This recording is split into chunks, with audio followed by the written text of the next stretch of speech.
Chapter 1. Before California was California.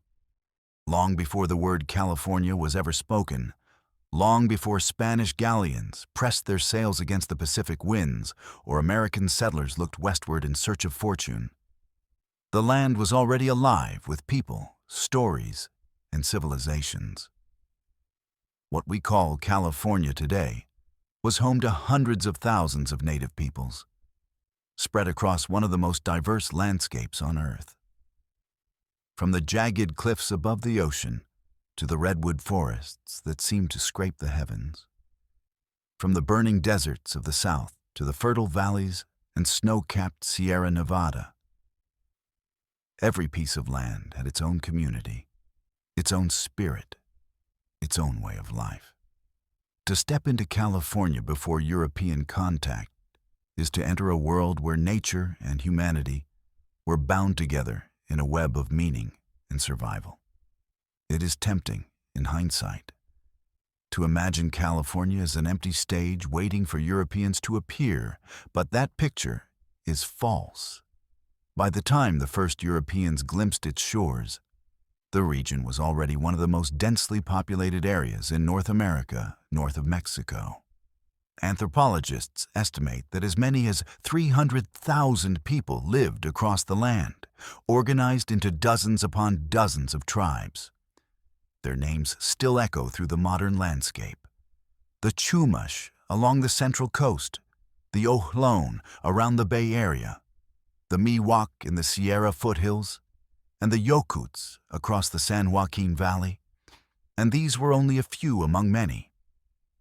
The Pomo in the north, the Tongva near today's Los Angeles, the Kumeyaay along the southern border, and countless smaller groups who spoke distinct languages, carried their own traditions, and viewed the land not as property, but as kin. The environment shaped their lives as profoundly as it shaped the land itself. The Chumash, for instance, lived along a coast rich in fish and shellfish. But they were not simply gatherers.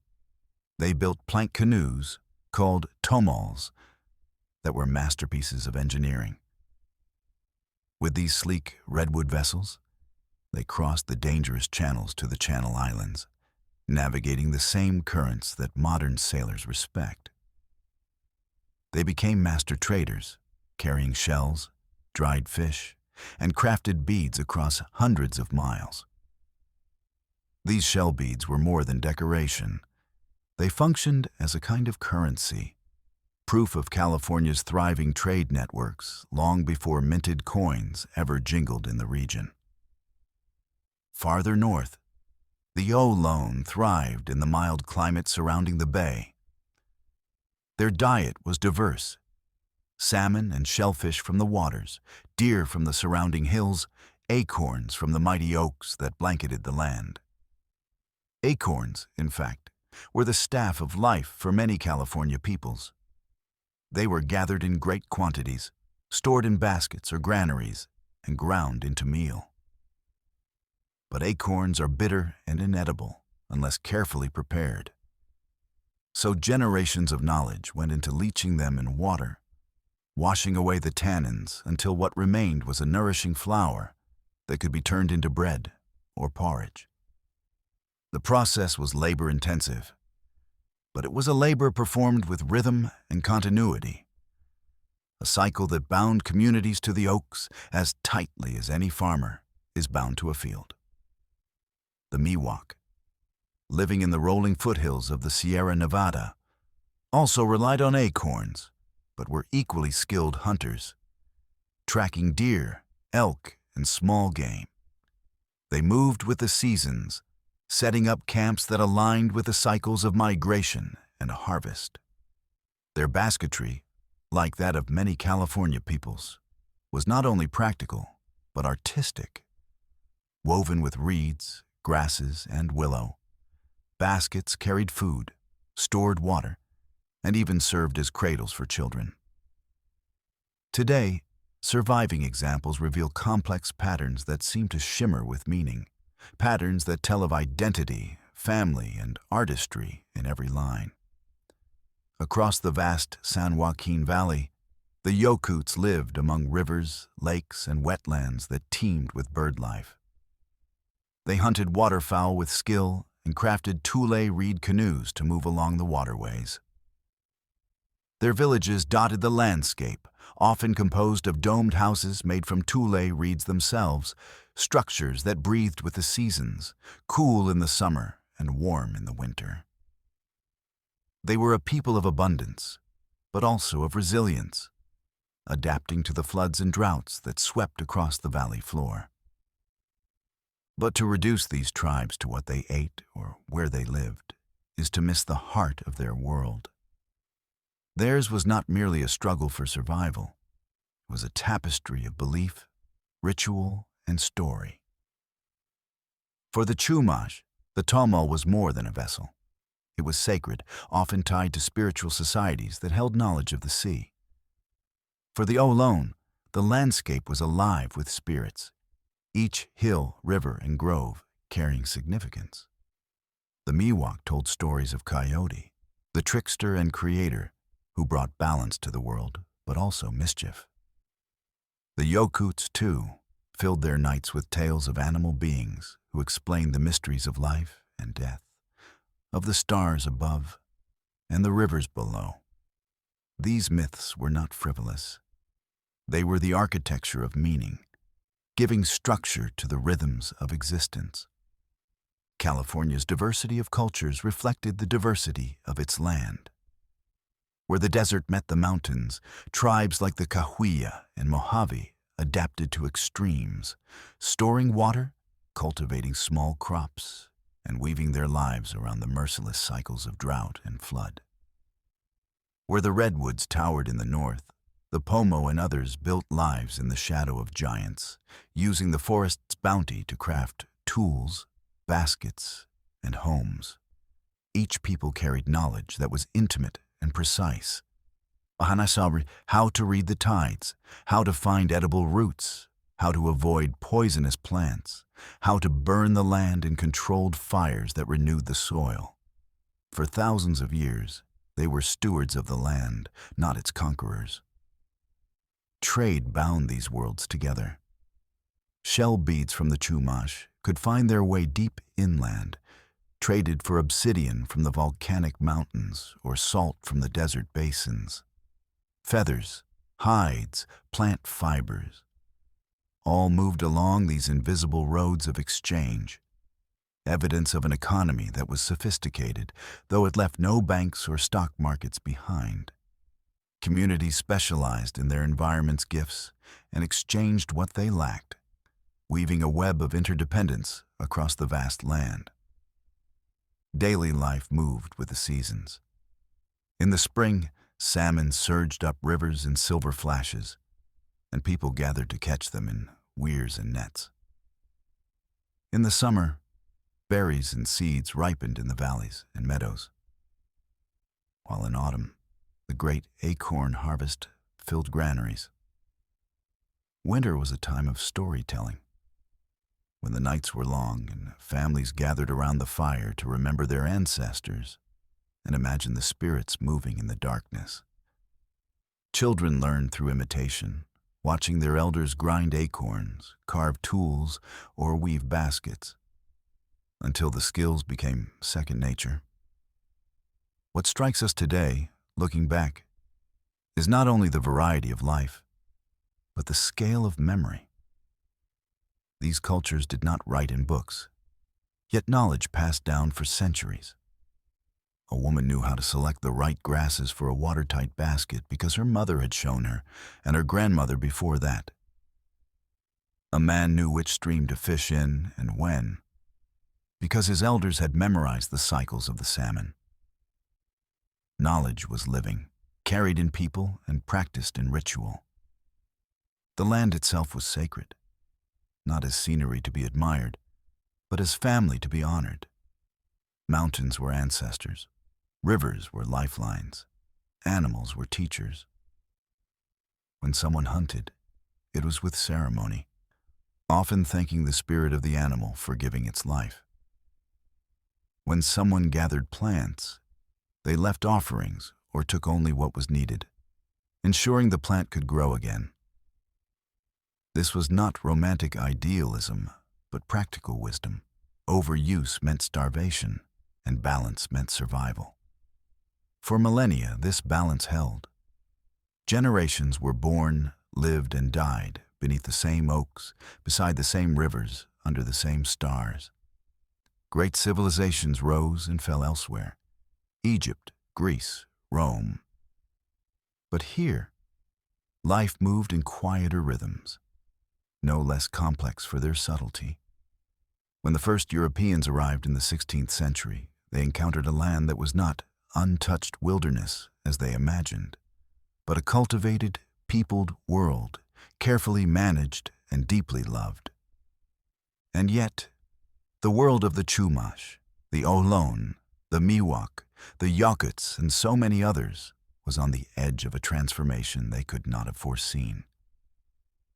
Their lives had endured for thousands of years, but the sails on the horizon would bring forces that no village, no basket, no tumult could withstand: disease, conquest, and a reordering of the land under foreign rule. But before that story unfolds, before missions and ranchos, before gold and railroads, there was this California, a land of rivers and forests, deserts and coastlines, where human beings lived not as masters, but as participants in the eternal dance of nature.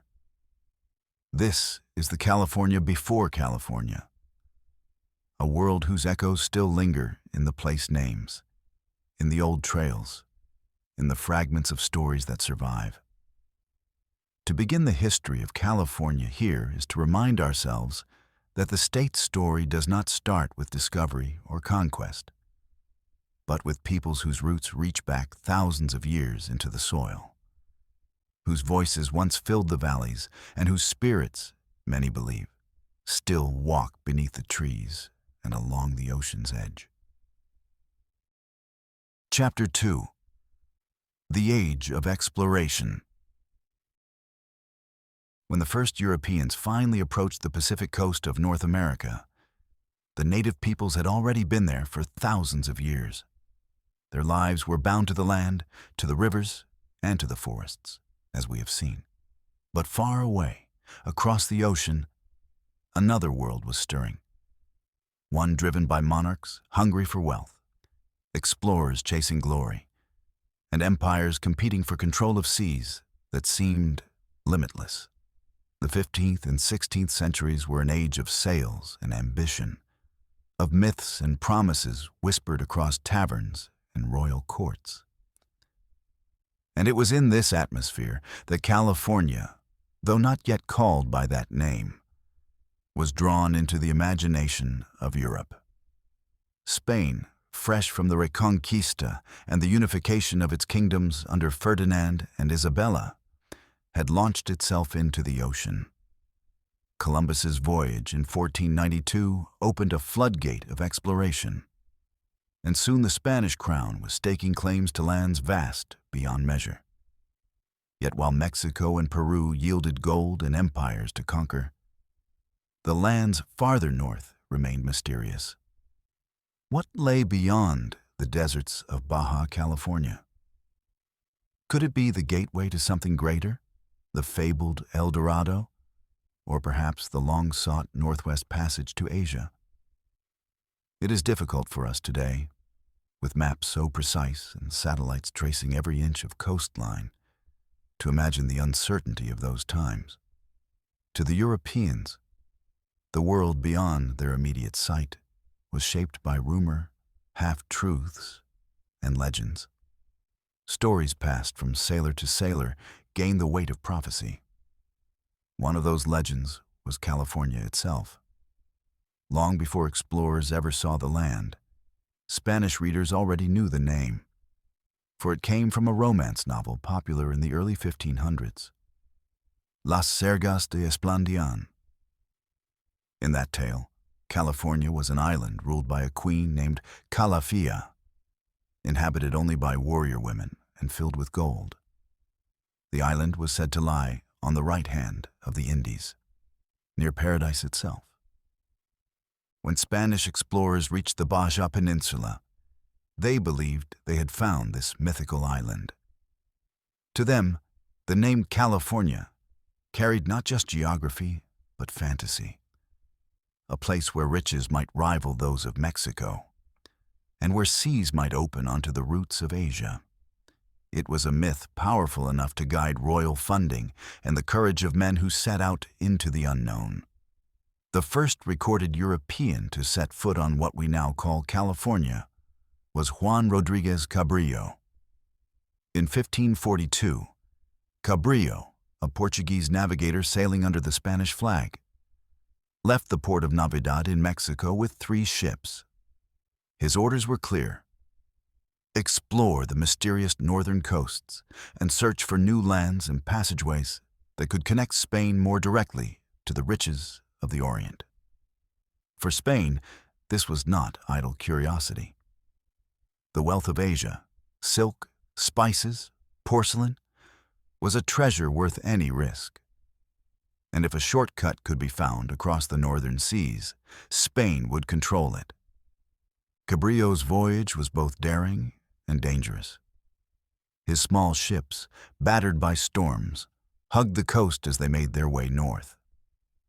In late September of 1542, they entered what we now know as San Diego Bay.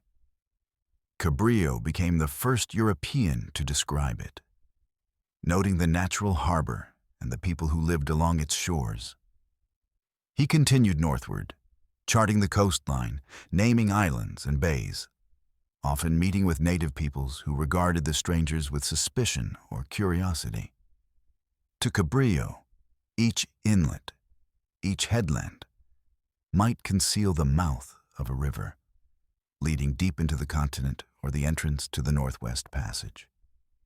As the expedition pressed onward, Cabrillo recorded encounters with the Chumash near modern-day Santa Barbara, whose Tamil canoes astonished the Europeans with their craftsmanship and speed. He pushed north past the Channel Islands, noting the beauty of the coast, but the journey was grueling. Supplies dwindled, sailors fell ill, and storms threatened the fragile vessels. In January 1543, Cabrillo himself was mortally injured. Some accounts suggest from a fall on Santa Catalina Island, others from a skirmish. He died during the voyage, his dream of discovery unfinished. His men continued briefly, perhaps reaching as far north as the Oregon coast.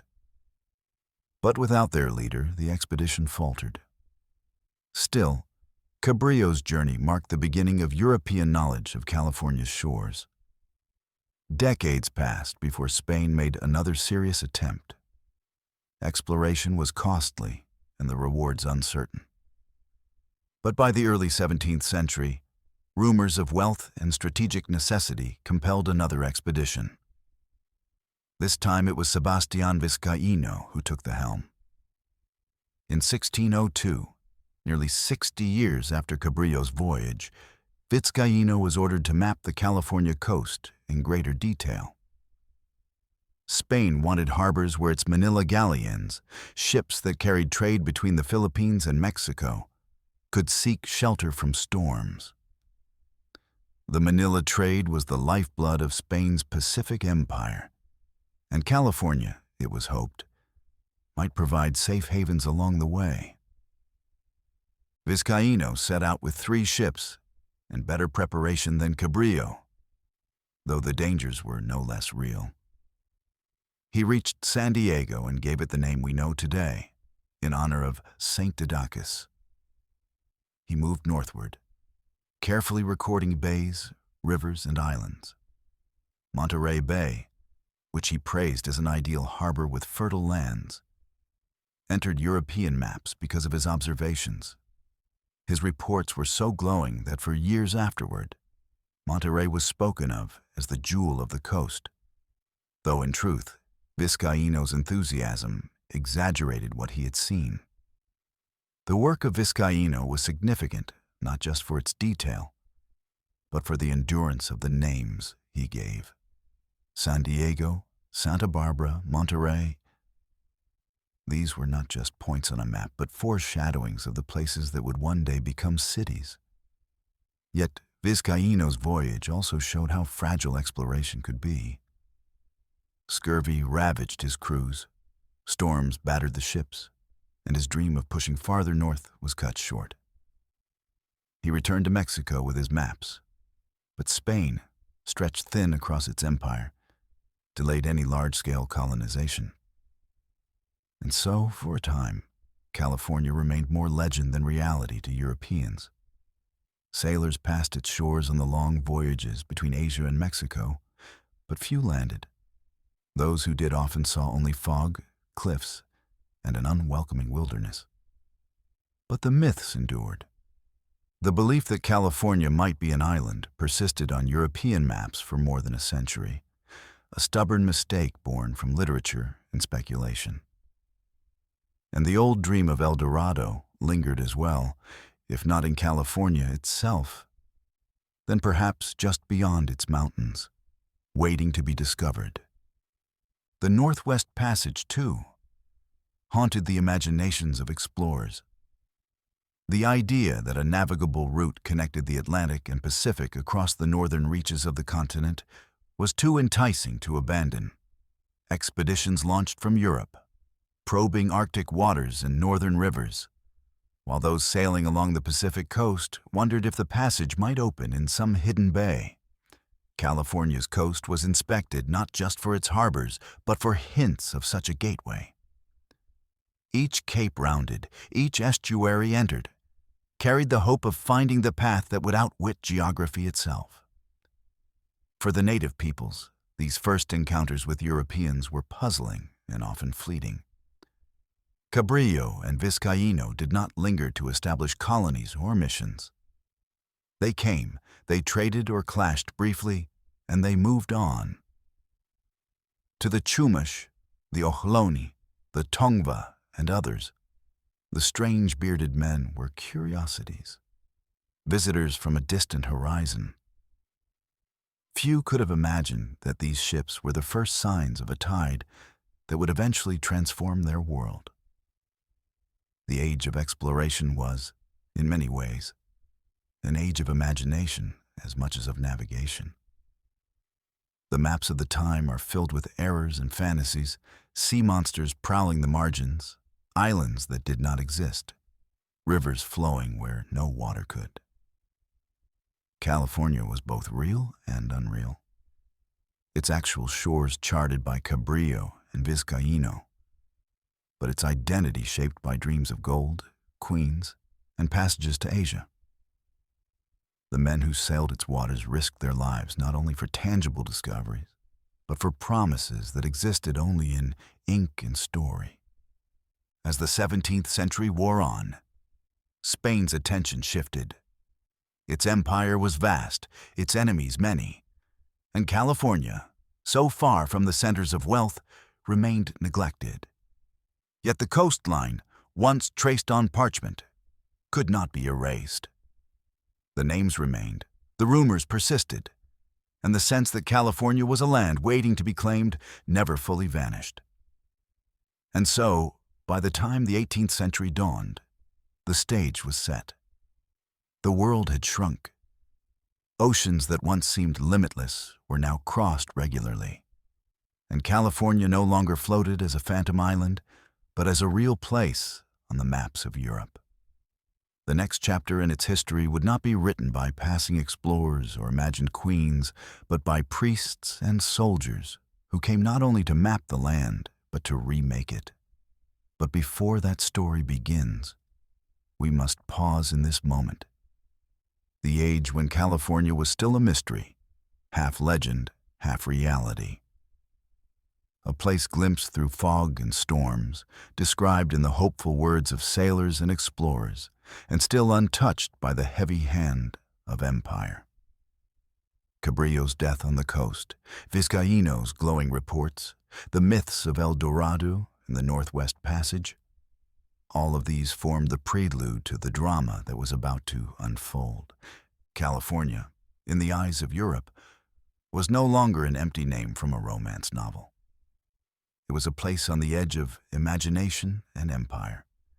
Its shores marked on maps, its harbors noted, its promise lingering in the minds of kings and dreamers. The age of exploration had opened the curtain. What came next would change the land forever. Chapter 3: Missions, Presidios, and Ranchos. By the dawn of the 18th century, California was no longer just a name from a storybook or a series of half-finished maps. The Spanish crown, concerned about rival powers and eager to extend its dominion, began to look northward again.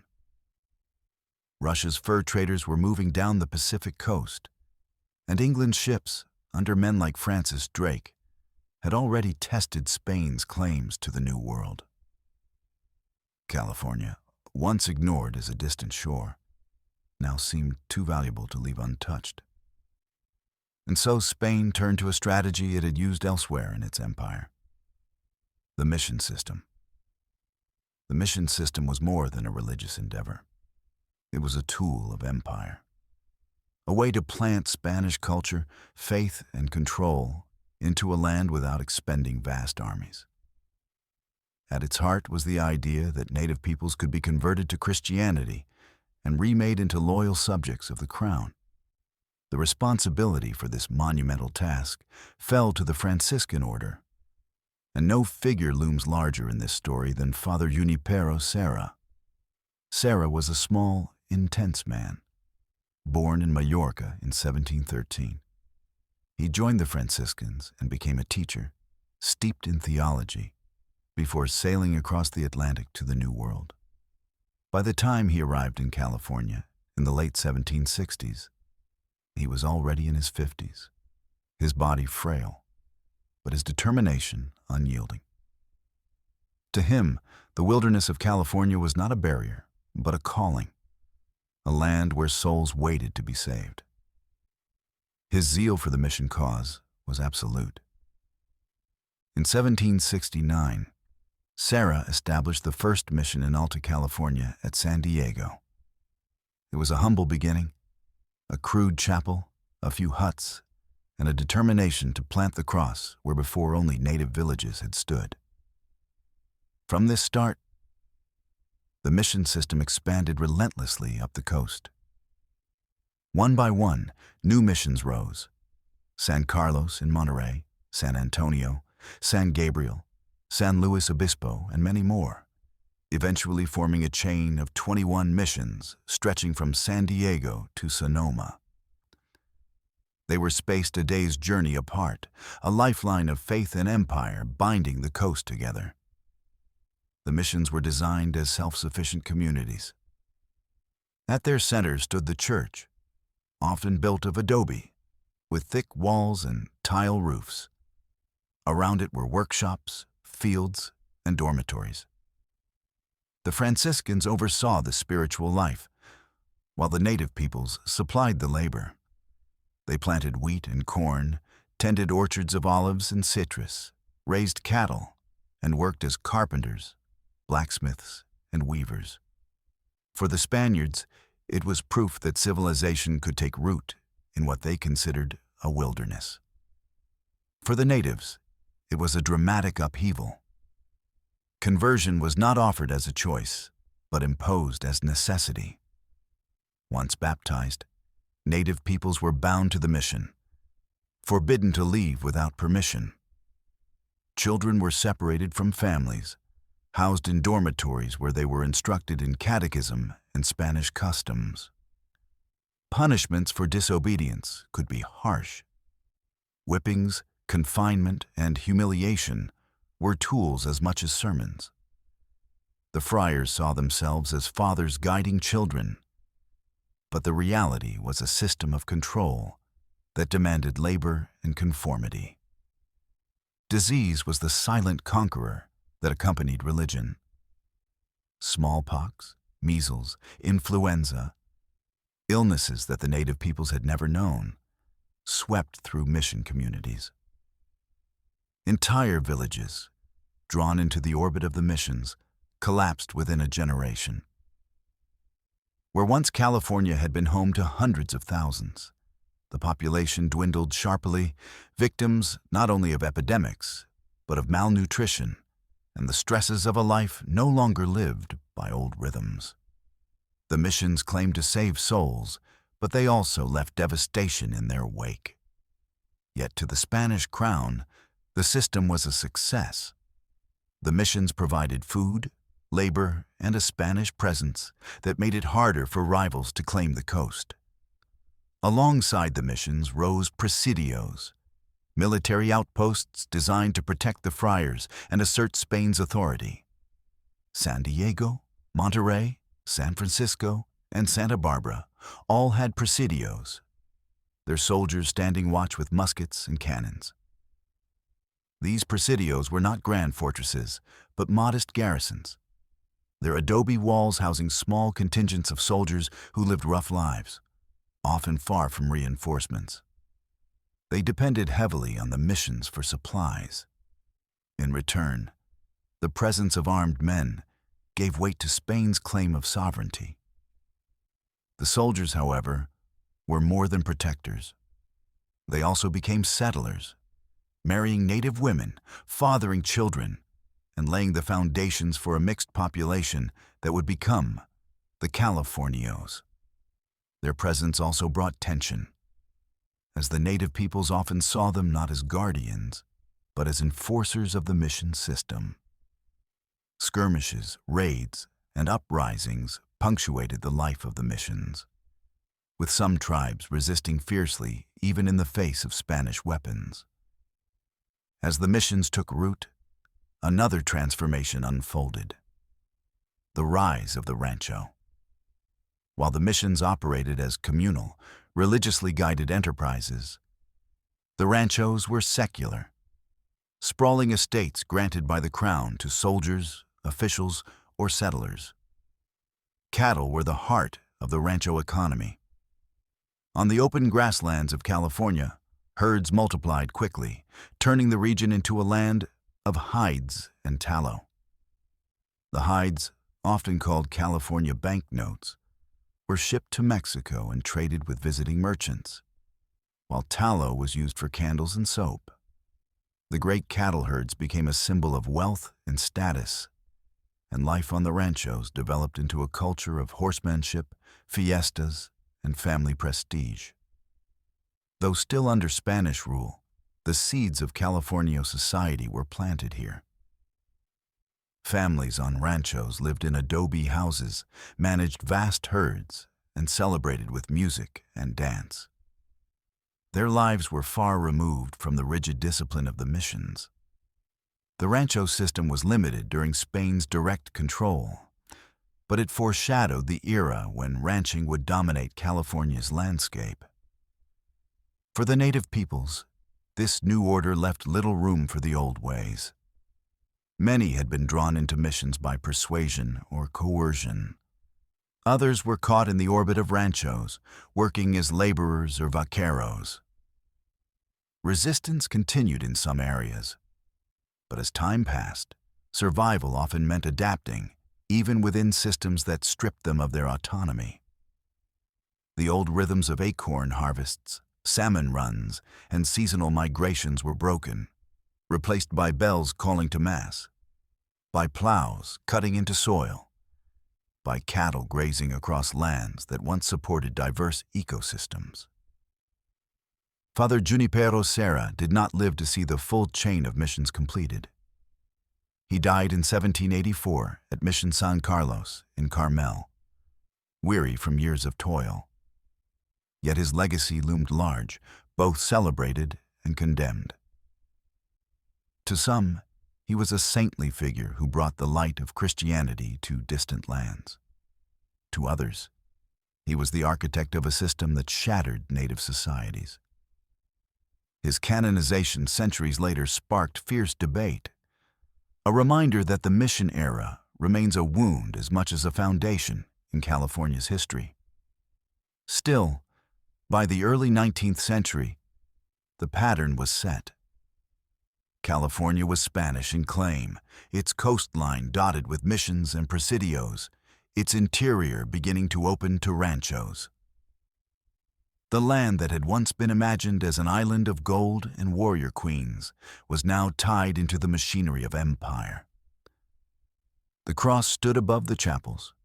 Cattle grazed the hillsides, soldiers patrolled adobe forts, and the native peoples, once free in their valleys and forests, were entangled in a world they had not chosen. It is here that California truly became a province of Spain, though a remote and fragile one. Far from Madrid, far even from Mexico City, it was a frontier held by faith, cattle, and determination, more than by force of arms. Yet even as the system took hold, the winds of change were already stirring. Spain's empire was vast but stretched thin, and revolutions were beginning to sweep across the Americas. The missions, presidios, and ranchos had established a Spanish California, but it would not remain under Spanish rule forever. For now, though, we leave California in the era of the missions. Adobe churches standing against the coastal winds, ranchos spreading cattle across the valleys, and presidios watching the horizon. A land no longer only of myth, but one shaped by empire and belief, by ambition and survival. The old California of acorns and tomals that had given way to a new order. And the story of what came next would be written in the struggle between those who built this system and those who would seek to dismantle it. Chapter 4. From Spain to Mexico. By the early 19th century, California was firmly planted in the orbit of Spain, though in truth it remained a distant and fragile frontier. The missions stood as the visible symbols of authority. Presidios guarded the coastline, and ranchos were beginning to stretch across the valleys. Yet beneath this order lay uncertainty. Spain's empire was showing cracks. Revolutions were sweeping through Latin America, inspired by Enlightenment ideals, local grievances, and the weakening grip of a monarchy distracted by wars in Europe. In Mexico, the desire for independence had been smoldering for years, and in 1821, after a long and bloody struggle, the Mexican people won their freedom. The Spanish Empire in the Americas fractured, and California suddenly found itself no longer a remote outpost of Spain, but a province of the new nation of Mexico. For California, this transition was less dramatic in appearance than in meaning. There were no great battles in the streets of Monterey or San Diego, no thunderous declaration read from the walls of the missions. Instead, the news arrived slowly, carried north from Mexico City, and with it came both uncertainty and opportunity. Soldiers stationed in presidios swore allegiance to a new flag. Officials adjusted their titles to serve under Mexican rather than Spanish authority. But for those who lived in the valleys and along the coasts, the shift was less about politics and more about how power would be reorganized. One of the most profound changes came in the fate of the missions. For half a century, they had stood as the backbone of Spanish California, controlling land, labor, and much of daily life. But under Mexican independence, the missions were no longer seen as untouchable. The new government embraced the idea of secularization, transferring the vast mission lands and resources from the control of the Franciscan friars into the hands of civil authorities and private citizens. On paper, secularization was framed as a gesture of justice. The missions had been established, it was argued, only as temporary institutions. Once native peoples were converted and civilized, the lands were supposed to revert to them or be integrated into broader society. By the 1830s, laws were passed to dismantle the missions, distribute their holdings, and reduce the power of the church. In practice, the promise of justice rarely materialized. Native peoples, who had borne the labor that built the missions, were seldom the beneficiaries. Instead, vast tracts of mission land were granted to private individuals, often former soldiers, local officials, or those with ties to the New Mexican government.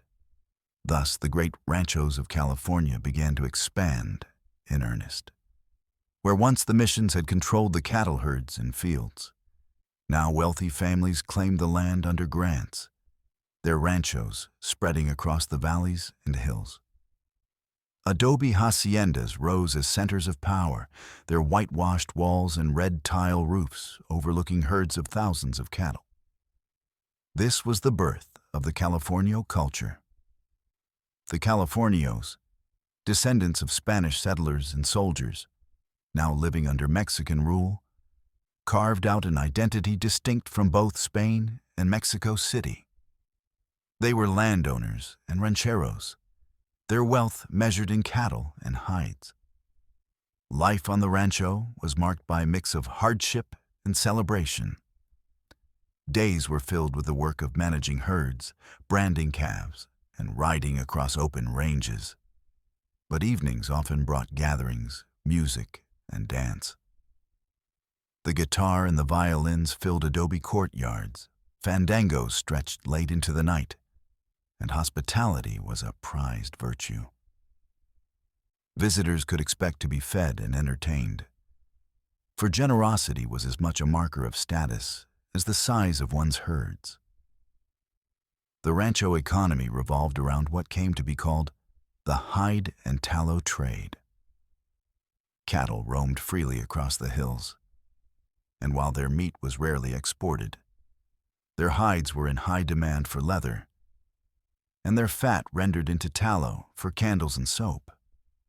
Foreign ships from New England to Europe began arriving along the California coast, trading manufactured goods, cloth, and luxuries in exchange for these commodities. In ports like Monterey and San Diego, the world began to feel less distant. California, once an isolated outpost, was becoming linked into the currents of global trade. Yet beneath this new prosperity lay deep tensions. For native peoples, the secularization of the missions did not bring freedom so much as displacement. Stripped of their lands and cut off from the structures of the missions, many found themselves wandering, their communities shattered. Some hired themselves out as laborers on ranchos, working as vaqueros or field hands, but often under harsh conditions. Others resisted, retreating into the interior or rebelling against the new order. But resistance was costly and usually crushed.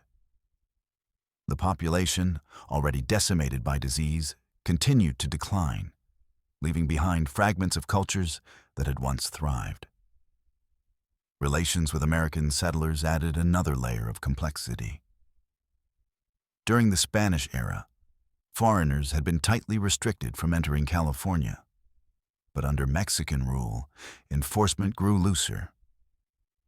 Traders, trappers, and adventurers began to arrive from the United States, drawn by rumors of fertile land and open opportunity.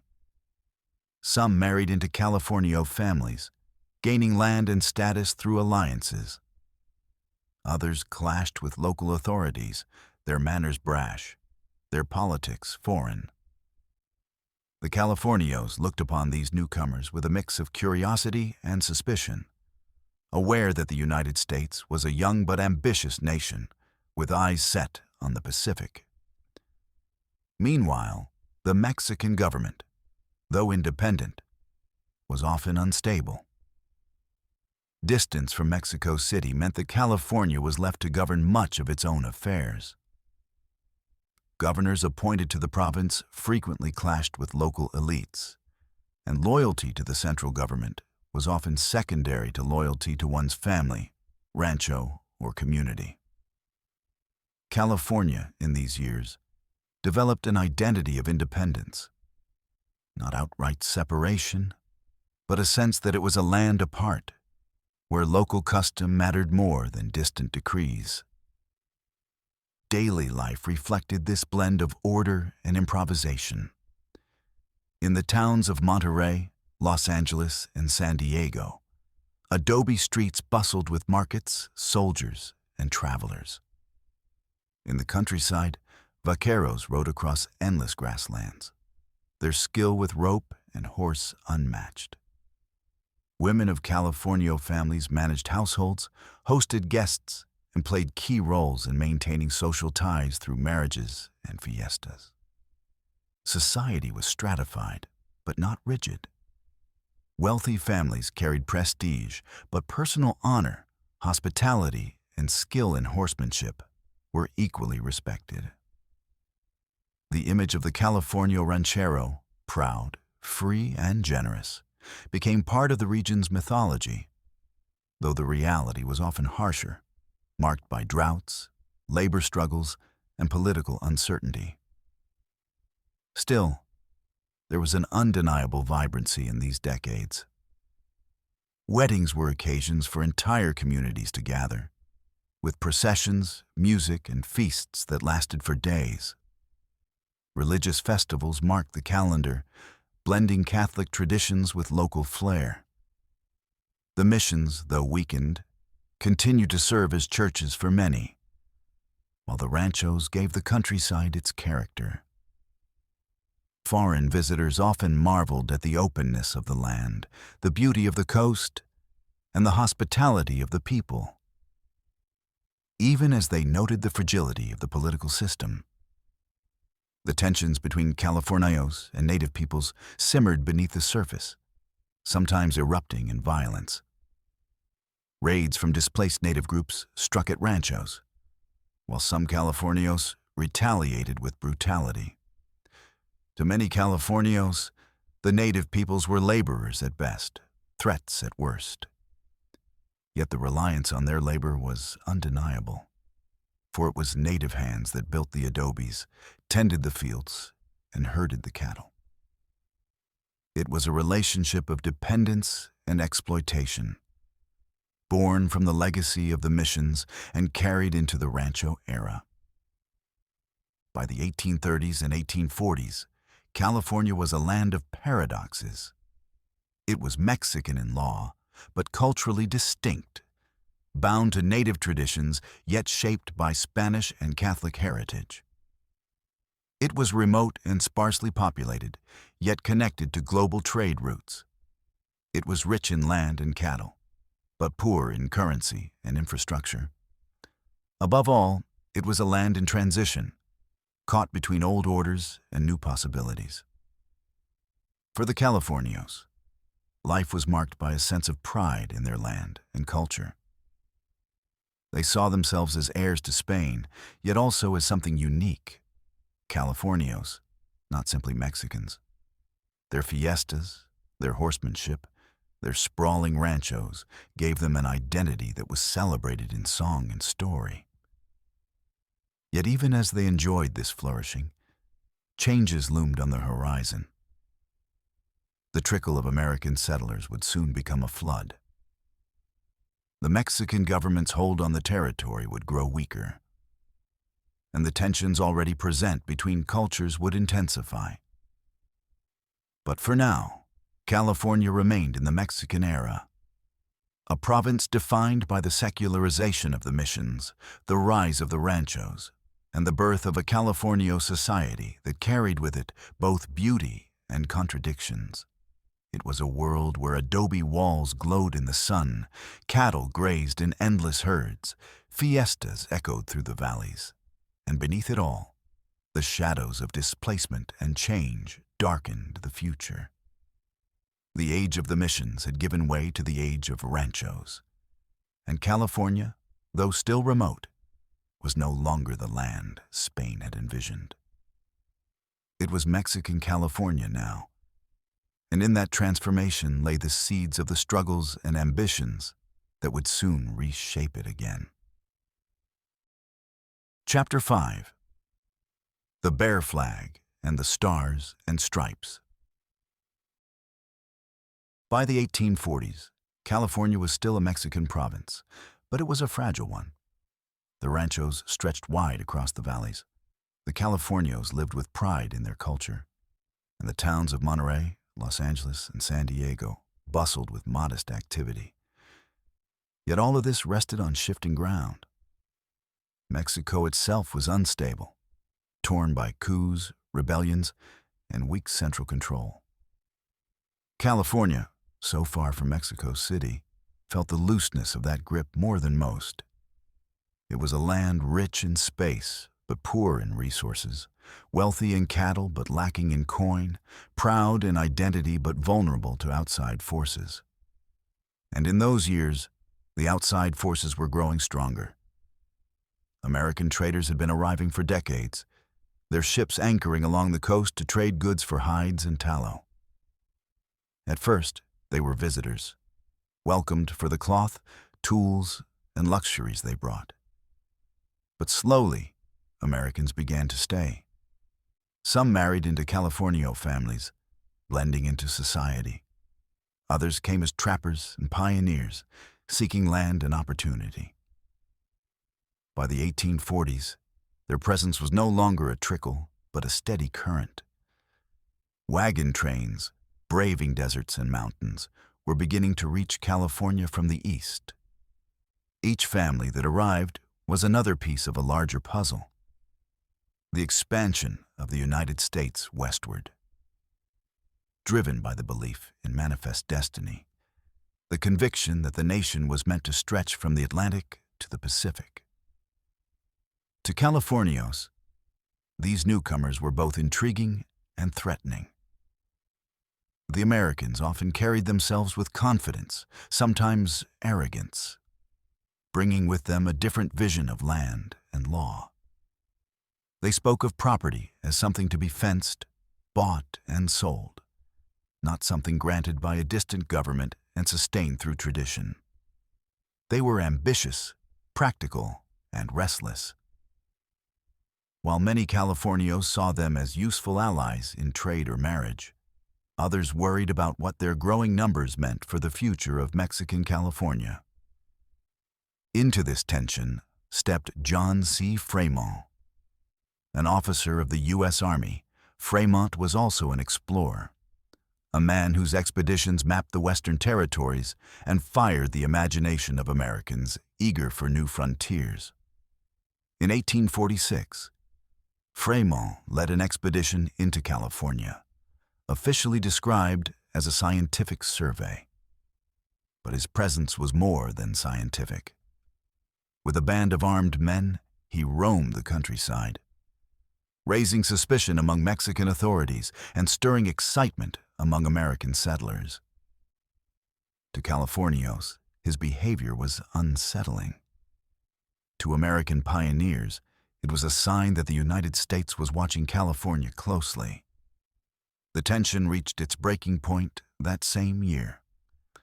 In June of 1846, a group of American settlers in the Sacramento Valley staged what came to be known as the Bear Flag Revolt. They seized the town of Sonoma, arrested the Mexican general Mariano Vallejo, and raised a crude flag emblazoned with a star, a grizzly bear, and the words California Republic. It was a bold, almost reckless move. For the rebels were few in number, and their new republic had no real structure. Yet the Bear Flag Revolt carried enormous symbolism. For the first time, Americans openly declared their intent to break California away from Mexican control. The Bear Flag itself was rough and improvised, stitched together by hand, its bear more cartoon than menace. But the act of raising it sent shockwaves through the province. The Californios, already suspicious of American settlers, now saw them as rebels undermining Mexican sovereignty. The rebels, for their part, had no illusion of creating a lasting, independent nation. Their actions were a step toward what many already hoped would come: annexation by the United States. John C. Fremont soon aligned himself with the rebels, lending his authority and men to their cause. His presence transformed a ragged uprising into something larger, a signal that the United States itself was interested in California. And indeed, it was. For even as the bear flag flew over Sonoma, war had broken out between Mexico and the United States. The U.S.-Mexican War, declared in May of 1846, was fought over territories stretching from Texas to California. And in that war, California was a prize. The conflict quickly shifted the balance of power. In July 1846, U.S. naval forces under Commodore John D. Sloat sailed into Monterey, California's capital, and raised the Stars and Stripes. To them, the Bear Flag revolt was already redundant. California was to be claimed not by settlers, but by the U.S. military. Sloat was cautious, uncertain of Mexican resistance. But his successor, Commodore Robert Stockton, acted decisively. He declared California under U.S. control, ordered troops ashore, and coordinated with Fremont's men. The California government, weak and divided, struggled to respond. Still, the Californios did not surrender without a fight. Leaders like Jose Maria Flores and Andres Pico rallied resistance in the South, particularly around Los Angeles. Skirmishes broke out as California militias clashed with U.S. forces. They were not battles of grand armies, but of small bands, fought with courage and desperation. For Californios, the struggle was not only about politics, but about defending their homes, their families, and their way of life against an encroaching power. One of the most dramatic encounters came at the Battle of San Pascual in December 1846. Near San Diego, U.S. forces led by General Stephen W. Kearny met California lancers under Andres Pico. The Americans, though better armed, were unprepared for the Californios' skill on horseback. In a fierce charge, Pico's lancers inflicted heavy losses, leaving the Americans bloodied and humbled. Though not decisive in the larger war, San Pascual became a symbol of Californio bravery, proof that they would not yield easily. Yet despite such resistance, the tide of war was against Mexico. U.S. reinforcements poured into the region. Naval control ensured that California's ports were in American hands. By early 1847, U.S. forces had occupied Los Angeles, and the Californios were compelled to surrender. The Treaty of Cahuenga, signed in January 1847, ended hostilities in California. It was not a treaty between nations, but an agreement between local leaders, promising pardons and property rights in exchange for peace. The broader war continued until 1848, when the Treaty of Guadalupe Hidalgo ended the conflict and ceded California, along with vast territories stretching across the Southwest to the United States. But in truth, the outcome in California had been sealed much earlier, when the Stars and Stripes were raised in Monterey and Los Angeles. For the Californios, the end of Mexican rule was bittersweet. On paper, the Treaty of Guadalupe Hidalgo guaranteed their rights, their lands, and their culture.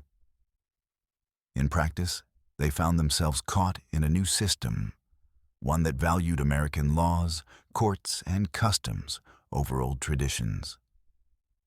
Their ranchos, once the pillars of California society, would soon face challenges from squatters, speculators, and endless legal disputes. But those struggles belonged to the years ahead. In the moment, the 1840s closed with California transformed. The missions had been secularized, the ranchos had flourished. But now the Bear Flag had been lowered, and in its place flew the Stars and Stripes. A new chapter had begun, one written not in Spanish or in the songs of the Californios, but in the language of American expansion. The transition was swift, almost dizzying. In less than a decade, California had shifted from a Mexican province of cattle and fiestas to a U.S. territory claimed in the heat of war.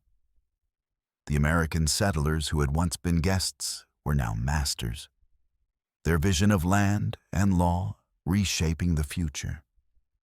Yet beneath the surface, the memories of the Californios, the resilience of the native peoples, and the echoes of the missions still lingered, threads that would continue to shape the story even as the American flag fluttered in the coastal winds. The Bear Flag Revolt had been brief, little more than a spark, but it symbolized the larger fire of ambition that had consumed California. The U.S.-Mexican War had sealed its fate, binding it to a new nation that looked westward with restless hunger.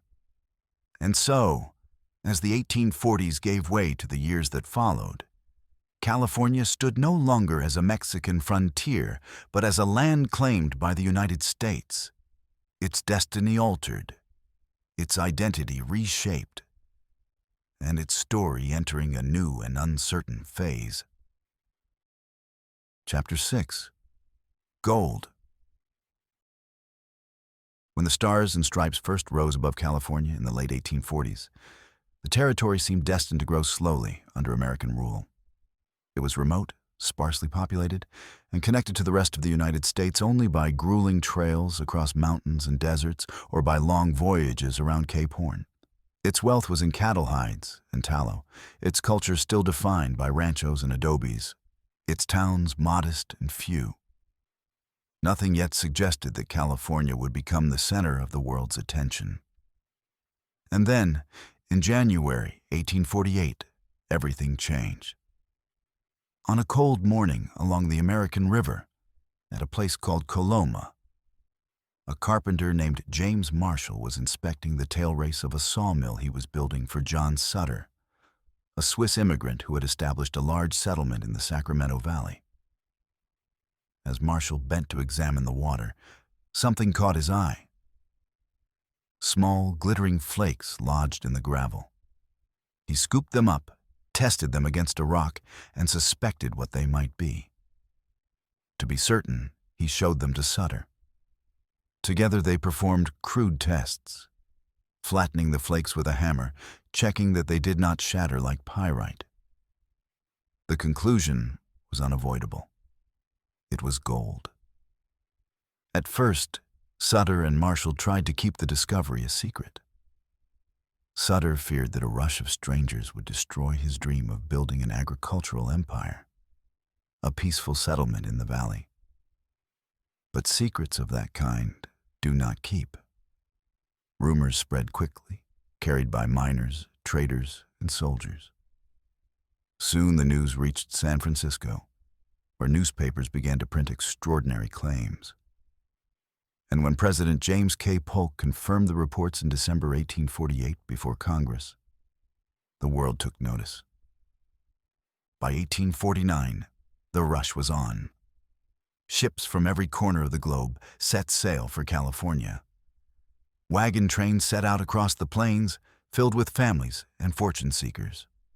Young men abandoned farms, workshops, and shops to chase the promise of wealth. They came from Latin America, from Chile and Peru, from Mexico and Central America.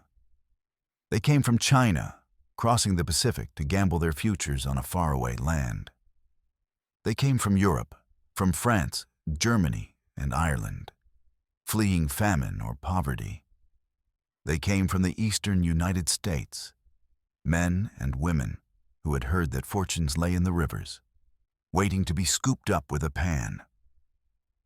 They were called the 49ers, and they poured into California by the tens of thousands. In 1848, the non-native population of California was perhaps 15,000. By 1850, it had exploded to over 100,000, and within a few years, hundreds of thousands more had arrived. Never before had the world seen such a migration sparked by such a sudden discovery. California, once a remote province on the margins of empires, had become the focus of global attention. The gold itself was real, and in the early days, it seemed limitless. Nuggets the size of fists were pried from riverbeds. Men panned for flakes along shallow streams, their pans filling with dust worth more than months of labor back home. Some struck it rich quickly, returning with sacks of gold. Others toiled for years and found little. The dream of sudden wealth drove them on, but the reality was harsh. Supplies were scarce, prices soared, and life in the mining camps was rough. Boomtowns sprang up overnight. Places that had been quiet valleys or crossroads suddenly became teeming settlements of tents, shacks, and saloons. Sacramento, Stockton, and above all San Francisco swelled with newcomers. San Francisco, in particular, transformed almost beyond recognition. In 1848, it was a small town with fewer than 1,000 residents. By 1850, it had exploded into a city of 25,000. Its harbor crammed with abandoned ships whose crews had rushed to the goldfields. Streets were muddy and chaotic, buildings hastily constructed, fires frequent. But the energy was undeniable. San Francisco became the gateway to the goldfields, the supply center where miners bought picks, pans, food, and clothing before heading inland. It was a city born in frenzy, destined to shape California's future. Lawlessness was as common as opportunity. With so many young men, so much money, and so little government, crime flourished. Gambling halls, brothels, and saloons multiplied. Disputes over claims often turned violent, with knives and revolvers settling arguments faster than courts ever could. Vigilante committees sometimes formed to impose order, hanging thieves or driving criminals out of town. Justice was uneven, swift, and often brutal. The influx of people also brought tension between cultures. Chinese immigrants, who arrived in growing numbers, were often targets of discrimination. Latin American miners clashed with Anglo settlers, sometimes driven off their claims by force. Native peoples, already devastated by disease and displacement, now faced violence on a new scale. Miners encroached on their lands, and outright massacres occurred. The gold rush, while a story of fortune for some, was a tragedy of destruction for others. Still, for many, the dream was intoxicating. The rivers and streams of the Sierra Nevada rang with the sounds of picks and shovels, the cries of men striking pay dirt, the endless clatter of sluice boxes and rockers. Camps buzzed with stories of sudden riches. A man who found a nugget worth thousands, a claim that yielded gold dust by the pound. These tales, often exaggerated, kept hope alive even for those who barely earned enough to cover their costs. The technology of mining evolved quickly. At first, it was simple panning, swirling gravel and water in a pan until the heavier gold settled at the bottom. Then came rockers and sluices, wooden contraptions that allowed miners to process more material. Soon, hydraulic mining appeared, using powerful jets of water to blast away entire hillsides and expose the gold within. This method yielded immense quantities, but scarred the land, washing tons of sediment into rivers and choking valleys with debris. The pursuit of gold had little regard for nature. The land was a resource to be consumed. Life in the camps was harsh. Men lived in tents or crude cabins, often enduring cold winters and hot summers with little comfort. Food was expensive. An egg might cost $1, a fortune in those days. And disease spread easily in the crowded, unsanitary conditions. Yet for all the hardship, there was also camaraderie. Men from different nations shared fires, swapped stories, and dreamed together of striking it rich. Songs, laughter, and arguments filled the nights. The camps were places of both despair and wild hope.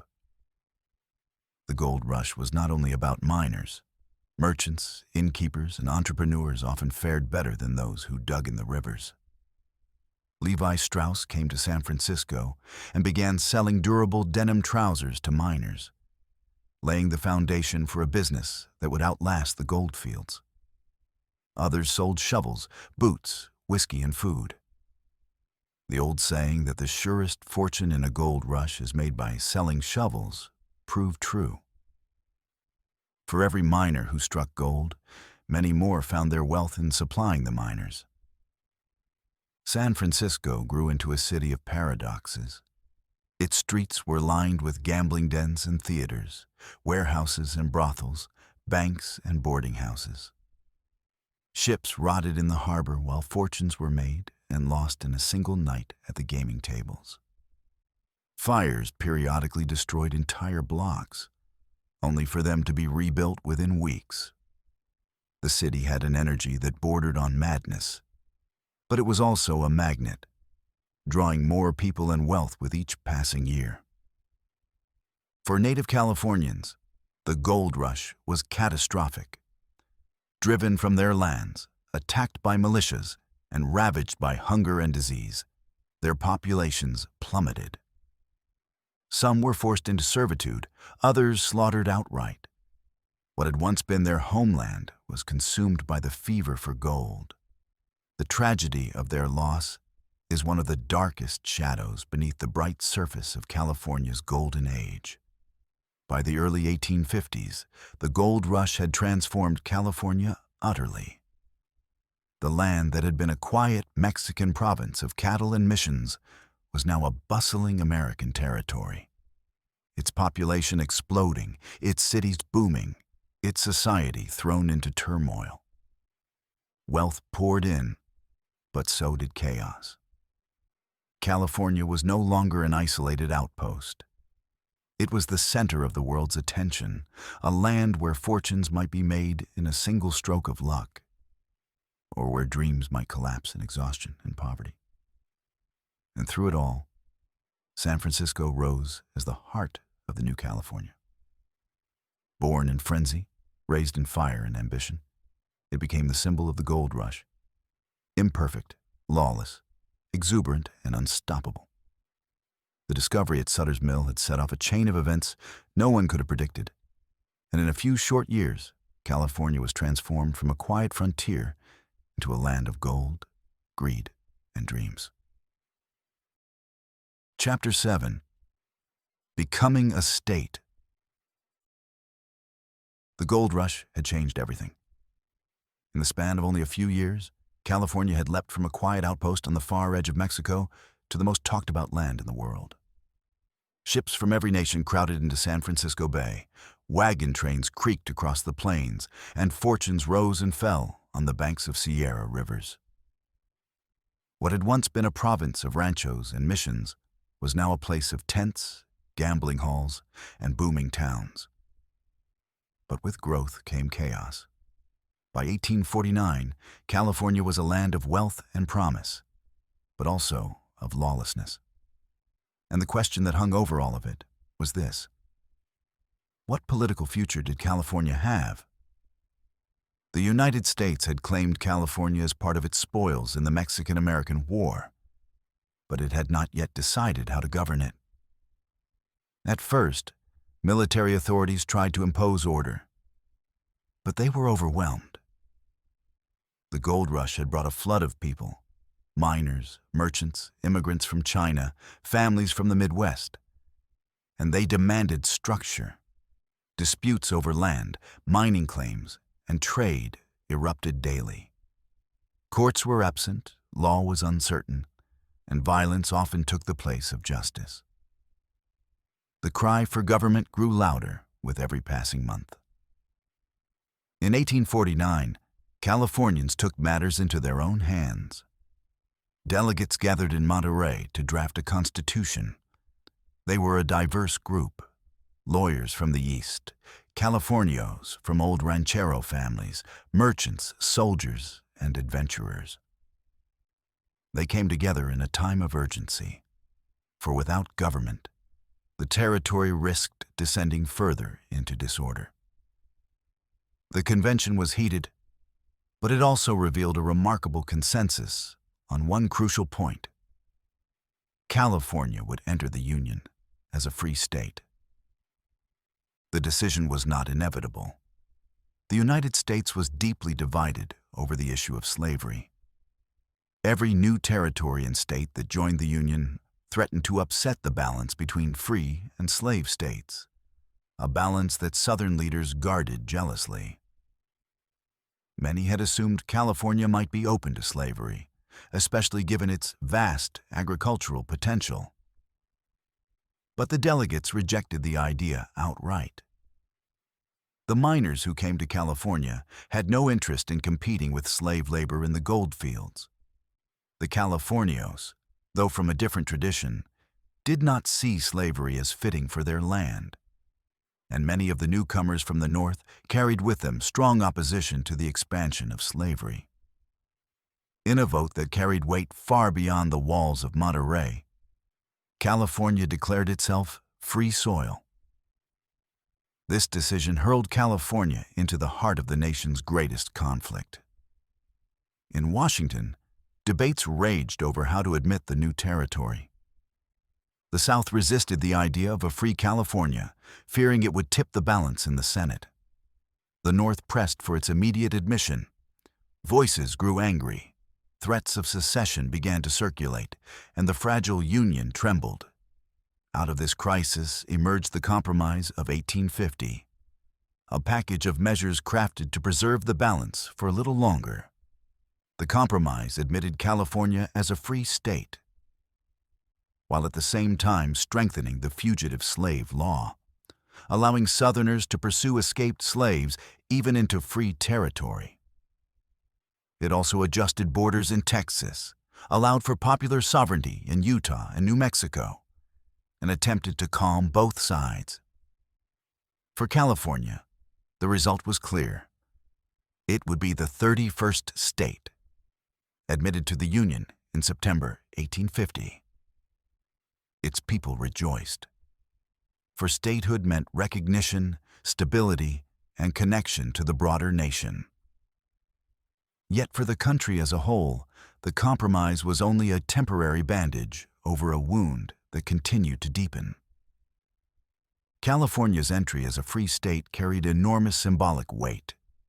It was the first state admitted from the far west, a signal that the United States was truly a continental nation, stretching from ocean to ocean. The dream of manifest destiny had been realized in geography, but not without cost. The balance between free and slave states was now broken, and though the Compromise tried to restore equilibrium, the resentment it stirred would grow in the decade that followed. California, new to the Union, was thrust immediately into the storm of national politics. Life within California reflected both the promise and the strain of statehood. The Constitution adopted in Monterey created a framework of government, courts, and laws. Elections were held, representatives sent to Congress, and a governor chosen. Yet the challenges were immense. Gold still dominated the economy, but the easy riches were fading. Miners demanded protection for their claims, merchants sought stability for trade, and families wanted schools, roads, and order. The legislature struggled to meet the needs of a population that grew faster than any system could manage. San Francisco, now the state's great city, was both a marvel and a menace. Its harbor teemed with ships, its streets bustled with traders from every corner of the globe. Yet crime was rampant. Fires regularly consumed blocks of wooden buildings, and vigilante committees often imposed justice where courts faltered. California's wealth and chaos went hand in hand. The free state status also created contradictions. Though slavery was outlawed, discrimination was not. Laws restricted the rights of black residents, forbidding them from testifying in court against whites, a cruel handicap in a society rife with injustice. Chinese immigrants, who had come in large numbers during the gold rush, faced growing hostility and exclusion. Native peoples, already devastated by disease and violence, now suffered under state-sanctioned campaigns that amounted to open war. Militias were organized to hunt them down, their lands seized, their communities destroyed. The rhetoric of freedom sat uneasily beside the realities of oppression. Still, the symbolism of California as free soil resonated across the nation. Abolitionists celebrated its admission, seeing it as a step against the expansion of slavery. Southern leaders seethed, their fears confirmed that the balance of power was slipping away. In Congress, every debate over California seemed to echo with the larger question: could the Union survive such divisions? California's leaders, for their part, often found themselves pulled between loyalty to the Union and the realities of their own state. Isolated by distance, dependent on ships rounding Cape Horn or trudging across the Isthmus of Panama, Californians felt both part of the nation and yet apart from it. The telegraph had not yet linked them. The railroad was still a dream. News from Washington arrived weeks or months late. But the decisions made in far-off halls mattered deeply. California was free, and in that freedom, it had tied itself to the fate of the Union. The years that followed were turbulent ones. Violence in bleeding Kansas, the rise of the Republican Party, the Dred Scott decision, all reverberated across the nation. And California watched from its perch on the Pacific. Some within the state were sympathetic to the South, others were staunch Unionists, and still others simply wished to be left alone to mine, farm, and build. Yet the great divide over slavery seeped into California's politics as surely as it did everywhere else. For the ordinary Californian in the 1850s, life was a mix of hardship and hope. In the mining camps, men still toiled for gold, though fewer struck it rich. In the valleys, ranching and farming began to grow, laying the foundations for an agricultural economy. Towns expanded, schools and newspapers appeared, and the rhythms of society took firmer shape. But beneath these developments ran the current of uncertainty. The knowledge that the Union itself was under strain, that California's role as a free state placed it within one side of a struggle that threatened to tear the nation apart. The Compromise of 1850 had brought California into the Union, but it had also intensified the national debate. For every Californian who celebrated statehood, there were Southerners who cursed it. For every miner who rejoiced in free soil, there were enslaved men and women in the South who knew that freedom was still far away. The story of California's admission was thus both local and national. A tale of one state's birth and a reflection of the greater conflict looming over America. By the end of the decade, California had become a land of paradox, a symbol of opportunity and progress, yet also a mirror of the nation's divisions.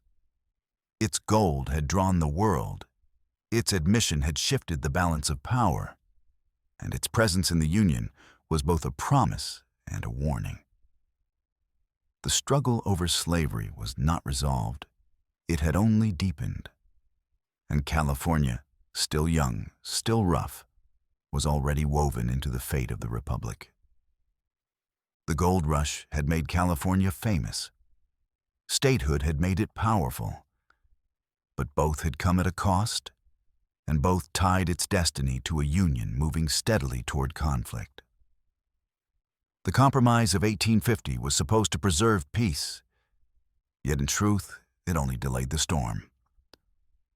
California, free from slavery, but not from contradiction, stood at the center of that uneasy calm. The years ahead would test not only the Union, but the state itself, as the nation edged ever closer to war. Chapter 8: Railroads, Immigration, and Industry.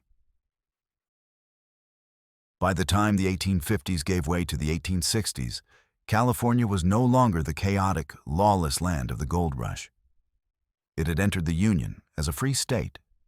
It had weathered the turbulence of those first years, and its population was settling into something more permanent. The camps of gold seekers were shrinking, replaced by towns with schools, churches, and newspapers. Ranching and farming were expanding in the Great Valleys, and San Francisco had taken its place as a booming city on the Pacific. Yet California still felt distant from the rest of the country, separated by mountains, deserts, and thousands of miles. A letter from New York could take months to arrive. A shipment of goods even longer. California was part of the Union in name, but in practice it was often an island. What it needed was connection.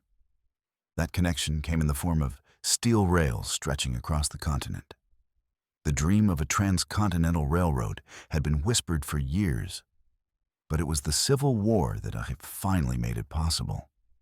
With southern states seceded, Congress passed the Pacific Railway Acts, authorizing the construction of a railroad that would unite the nation from coast to coast. For California, it was a promise of transformation.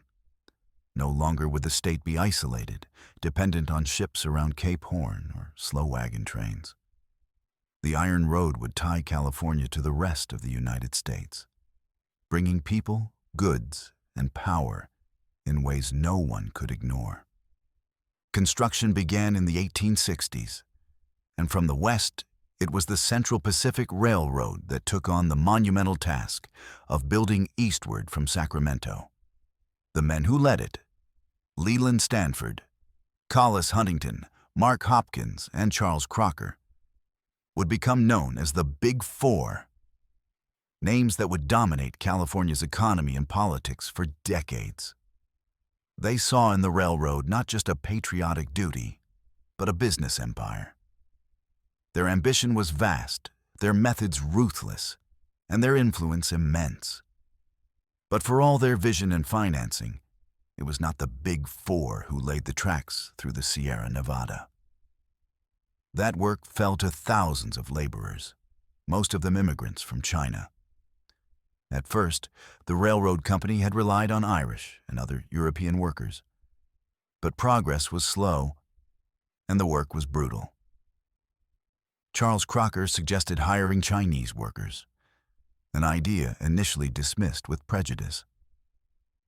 Yet when the first few hundred Chinese laborers proved themselves disciplined, efficient, and tireless, more were hired.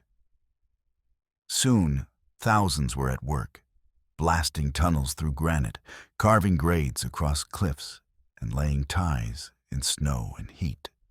The conditions were unforgiving. In the Sierra Nevada, winters buried the camps in snowdrifts higher than cabins, avalanches swept men away, and tunnels had to be blasted inch by inch through solid rock. In the heat of Nevada deserts, water was scarce and the sun relentless. The Chinese laborers endured it all, often paid less than their white counterparts and forced to live in separate camps. They cooked their own meals, rice, dried fish, tea, and their health often proved better than others, but their sacrifices were immense. Hundreds, perhaps thousands, died in accidents, explosions, and snowslides. Despite everything, the work advanced. Mile by mile, the line crept across mountains and valleys, meeting the Union Pacific coming westward. On May 10th, 1869, the two lines joined at Promontory Summit in Utah, and the Golden Spike was driven to mark the completion of the Transcontinental Railroad. Cannons fired, telegraphs clicked, and celebrations erupted across the nation. For the first time in history, it was possible to travel from New York to San Francisco in a matter of days rather than months. The age of isolation was over. California was no longer an island. It was connected. The railroad transformed California overnight. Goods that once cost a fortune to ship now flowed freely. Farmers could send wheat, fruit, and vegetables to markets across the nation. Merchants could receive supplies in days rather than seasons. San Francisco's port, already busy, grew even more vital as ships from Asia unloaded goods that then sped eastward on iron rails. And people poured in. Settlers who once would never have braved the long journey now came by train, swelling towns, populating valleys, and planting roots across the state. But the railroad's legacy was not only one of connection and prosperity. It also deepened divisions and sparked new conflicts. The Chinese laborers, whose sweat and blood had carved the line through the Sierra, found little gratitude when the work was done. Instead, they became targets of resentment. As the economy shifted, white workers saw them as competition for jobs, willing to work for lower wages. Politicians seized on the anger, painting the Chinese as unassimilable outsiders. Anti-Chinese sentiment grew fierce, expressed in violence, discrimination, and eventually in law. San Francisco, with its bustling Chinatown, became the center of both Chinese community and hostility. Chinatown was vibrant, filled with shops, theaters, and associations. But it was also hemmed in by prejudice, its residents confined socially and legally. Newspapers railed against the so-called Chinese menace, and mobs sometimes attacked Chinese workers in the streets. By the 1870s and 1880s, pressure from California politicians led to the passage of the Chinese Exclusion Act, the first major federal law to restrict immigration based on nationality. It was a cruel irony that those who had built the railroad connecting California to the nation were now barred from becoming part of that nation themselves. Yet despite discrimination, Chinese immigrants remained integral to California's story. They labored in fields, built levees, and worked in industries that sustained the state's economy. Their perseverance created communities that endured, even as laws tried to exclude them. California's growth was written in many hands, and the Chinese were among the most essential. The railroad also spurred the rise of agriculture in California's fertile valleys. The Central Valley, with its vast stretches of flat land and rich soil, became one of the most productive farming regions in the world. Wheat was the first great crop, fields stretching to the horizon, harvested with machines that dwarfed those used elsewhere. Grain poured onto ships bound for Europe and Asia, feeding a global market. Later, orchards and vineyards spread, producing fruit and wine that became synonymous with California. Irrigation systems expanded, transforming dry land into green abundance. Industry, too, began to grow.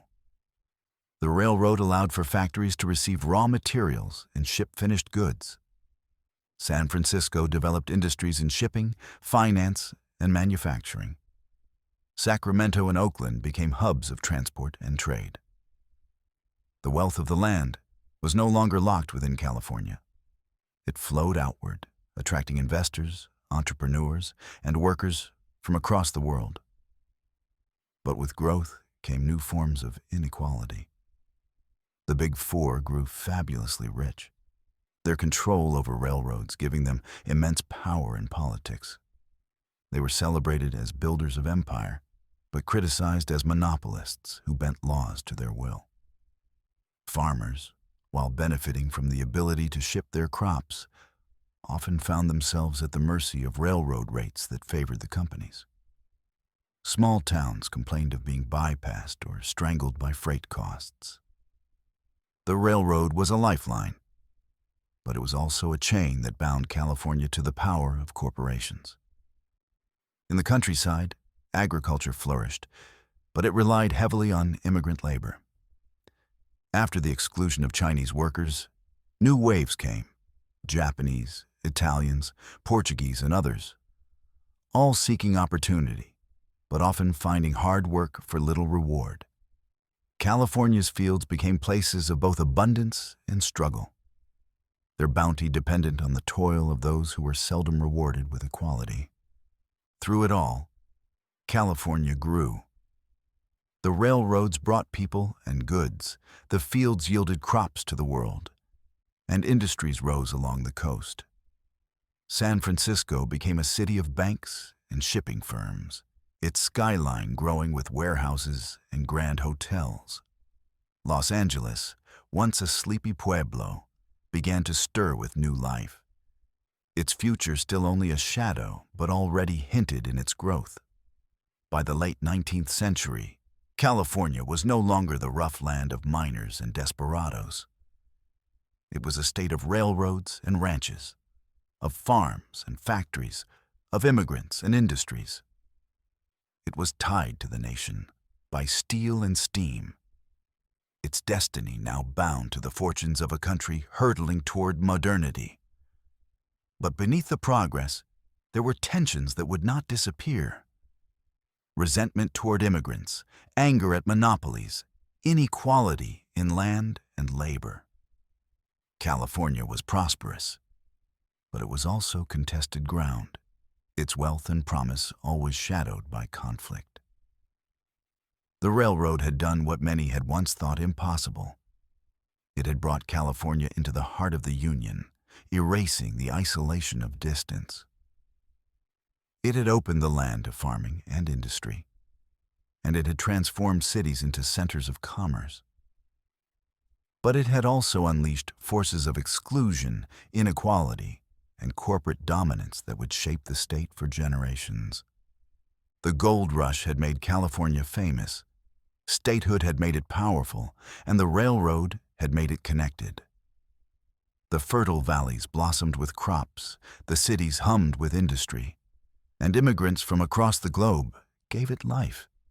Yet all of this came at a cost, and the story of California in these years was as much about struggle as it was about success. Chapter 9: Earthquakes, Oil, and Hollywood Dreams. By the turn of the 20th century, California had grown into a land of contrasts. The Transcontinental Railroad had bound it to the nation, its fertile valleys had become fields of abundance, and its cities were swelling with people from across the world. San Francisco stood as the crown jewel of the West Coast, a bustling port and financial hub with grand hotels, theaters, and banks. Los Angeles, though smaller, was beginning to expand into the wide plains of Southern California, its boosters proclaiming endless sunshine and open opportunity. California was no longer a frontier. It was becoming a modern state. Yet modernity often comes with reminders of fragility. And in 1906, nature itself struck a blow that would shake California to its core. On the morning of April 18th, 1906, San Franciscans awoke to what seemed at first like the rumble of a passing streetcar. Then the ground convulsed. Buildings shuddered, walls cracked, and in seconds the city was in chaos. The earthquake, later estimated at magnitude 7.9, ripped along the San Andreas Fault for nearly 300 miles. Streets buckled, water mains burst, and structures toppled like toys. In some places, the ground shifted several feet in an instant. People were thrown from their beds, masonry crashed into the streets, and whole blocks collapsed. But it was not the shaking alone that doomed San Francisco. The quake ignited fires, small at first, then spreading, fanned by winds and fueled by broken gas lines. With the water mains destroyed, firefighters had no way to control the inferno. For 3 days, flames consumed the city. Neighborhood after neighborhood was reduced to ash and rubble. Landmarks that had stood as symbols of wealth and progress vanished in smoke. By the time the last flames died, more than 500 city blocks were destroyed, and more than 200,000 people, over half the city's population, were left homeless. The disaster killed thousands, though the exact number will never be known, as officials at the time deliberately undercounted the dead to project resilience. Yet out of destruction came determination. San Franciscans, rather than abandoning their city, vowed to rebuild. Refugee camps sprang up in parks and squares, where families lived in tents and makeshift shacks. Aid poured in from across the country, and reconstruction began almost immediately. Within a few years, the city was rising again, its skyline dotted with steel-framed buildings designed to withstand future shocks. The earthquake and fire became both tragedy and symbol, a reminder of California's vulnerability, but also of its spirit of reinvention. The city that rose from the ashes carried an energy even greater than before, as if the disaster had burned away weakness and left only resolve.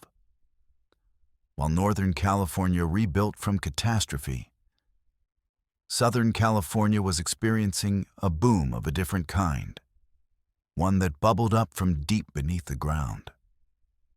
Oil had been discovered in the Los Angeles area in the late 19th century, but in the first decades of the 20th century, production exploded. Derricks sprouted across fields, hillsides, and even city lots. Neighborhoods and oil rigs stood side by side, their machinery pumping day and night. In 1892, a well drilled near today's Dodger Stadium revealed a massive field. And soon the Los Angeles basin became one of the most productive oil regions in the world. By 1923, California accounted for nearly a quarter of the world's oil production.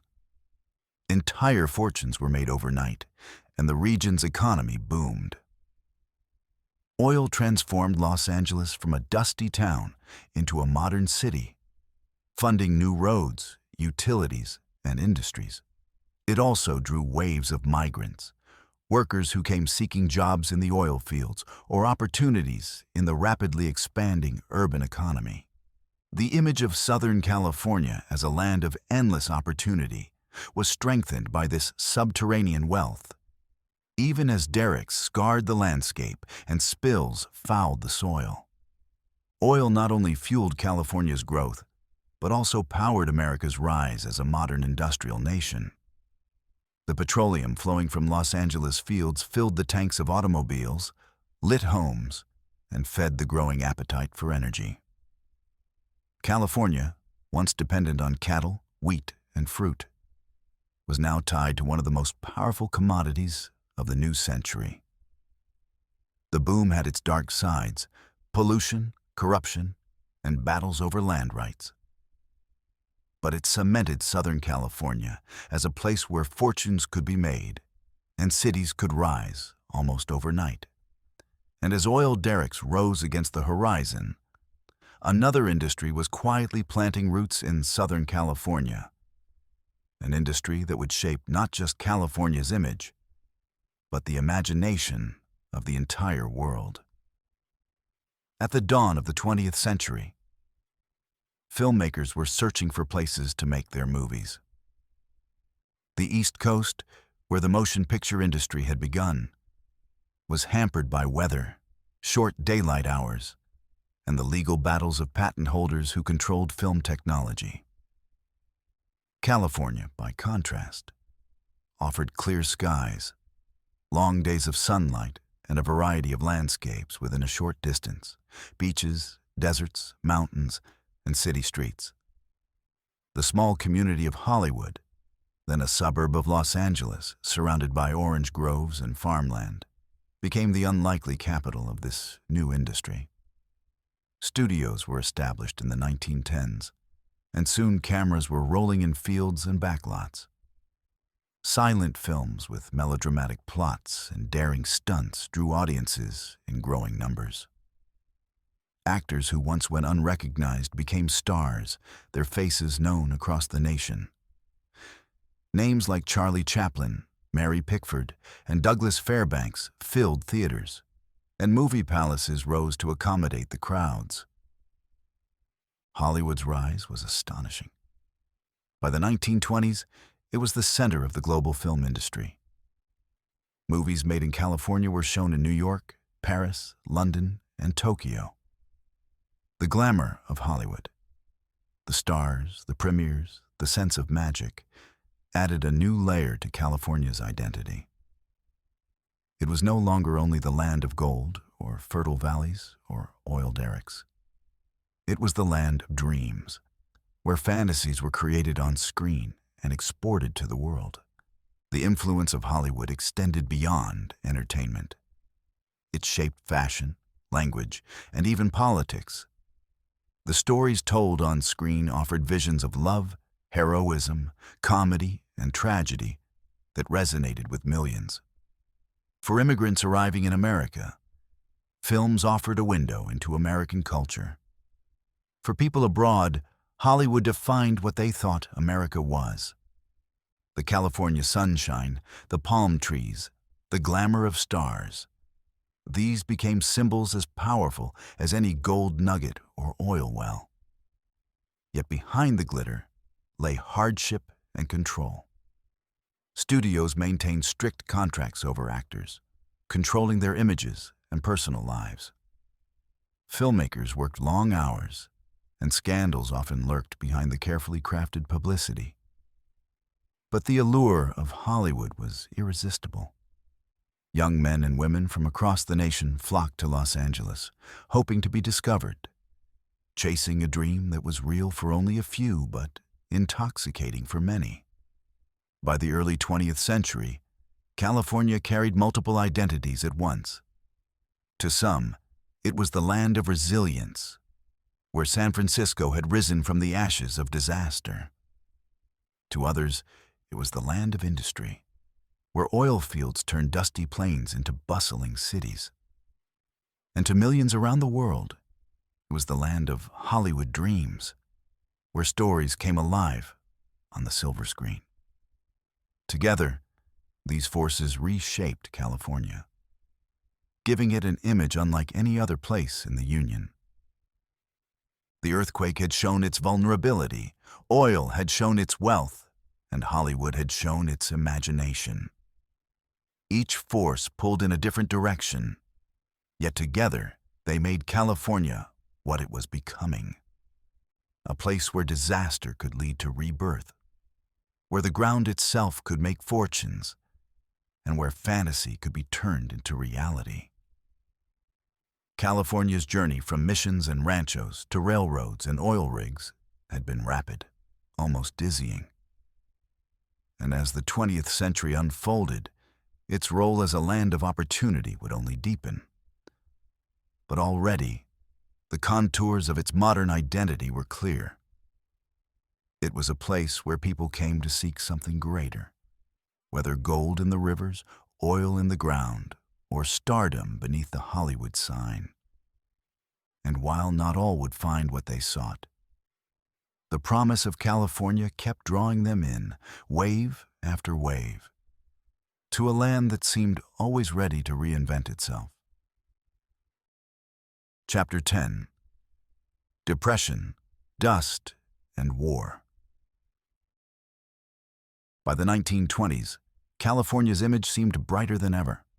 San Francisco stood as a financial hub, rebuilt from the ruins of its earthquake and fire. Los Angeles was booming, fueled by oil, agriculture, and the growing power of Hollywood. The state's sunshine, its industries, and its promise drew millions. But prosperity is never permanent. And when the stock market crashed in 1929, California, like the rest of the nation, was thrown into crisis. The Great Depression did not spare the Golden State. Unemployment soared, factories slowed or shut down, Families lost homes and farms. In cities, bread lines stretched around blocks. And in the countryside, once bustling fields lay fallow. Even Hollywood, the glittering engine of dreams, faltered, its box offices shrinking as Americans struggled to afford a ticket. California, long seen as the land of opportunity, became instead a mirror of despair. And yet, even in the depths of the Depression, California drew migrants. This time, they came not from across the oceans, but from across the plains. The Dust Bowl, that ecological disaster of the 1930s, had driven hundreds of thousands from Oklahoma, Texas, Arkansas, and Kansas. Years of drought and poor farming practices had turned fertile land into dust. Clouds of soil darkened the skies, crops failed, and families packed their belongings onto battered trucks and set out west, chasing the promise of California's fields. These Okies, as they were often called regardless of their state of origin, arrived in staggering numbers. They crossed the desert, clung to hope along Route 66, and reached California only to find that opportunity was not as simple as they had dreamed. Farm work was scarce, wages were meager, and growers preferred to keep labor cheap by pitting migrants against one another. Camps of desperate families grew along irrigation ditches and roadside fields. Tents and shacks of scrap wood and canvas became their homes, with little sanitation, little food, and little comfort. The sight of these families, worn, hungry, determined, became emblematic of the era. John Steinbeck, a California native, captured their plight in his 1939 novel, The Grapes of Wrath. Through the story of the Joad family, Steinbeck told the larger truth of migration, struggle, and injustice. The book painted a searing picture of poverty, exploitation, and resilience. And though it drew criticism from powerful growers, it resonated deeply with ordinary Americans. It gave voice to the voiceless, and it cemented California's role not only as a land of opportunity, but also as a land of trial. The migrants, who had arrived expecting Eden, found hardship. Yet they endured, and in their endurance, Steinbeck saw something profoundly human. California in the 1930s was a land of contradictions. The fields of the Central Valley produced abundant crops, grapes, cotton, lettuce, and more. Yet the workers who harvested them often went hungry. Hollywood, though strained, continued to churn out films, providing escape for audiences battered by economic reality. Cities like Los Angeles grew, even as unemployment filled their streets with struggle. And through it all, the dream of California persisted, battered but not broken.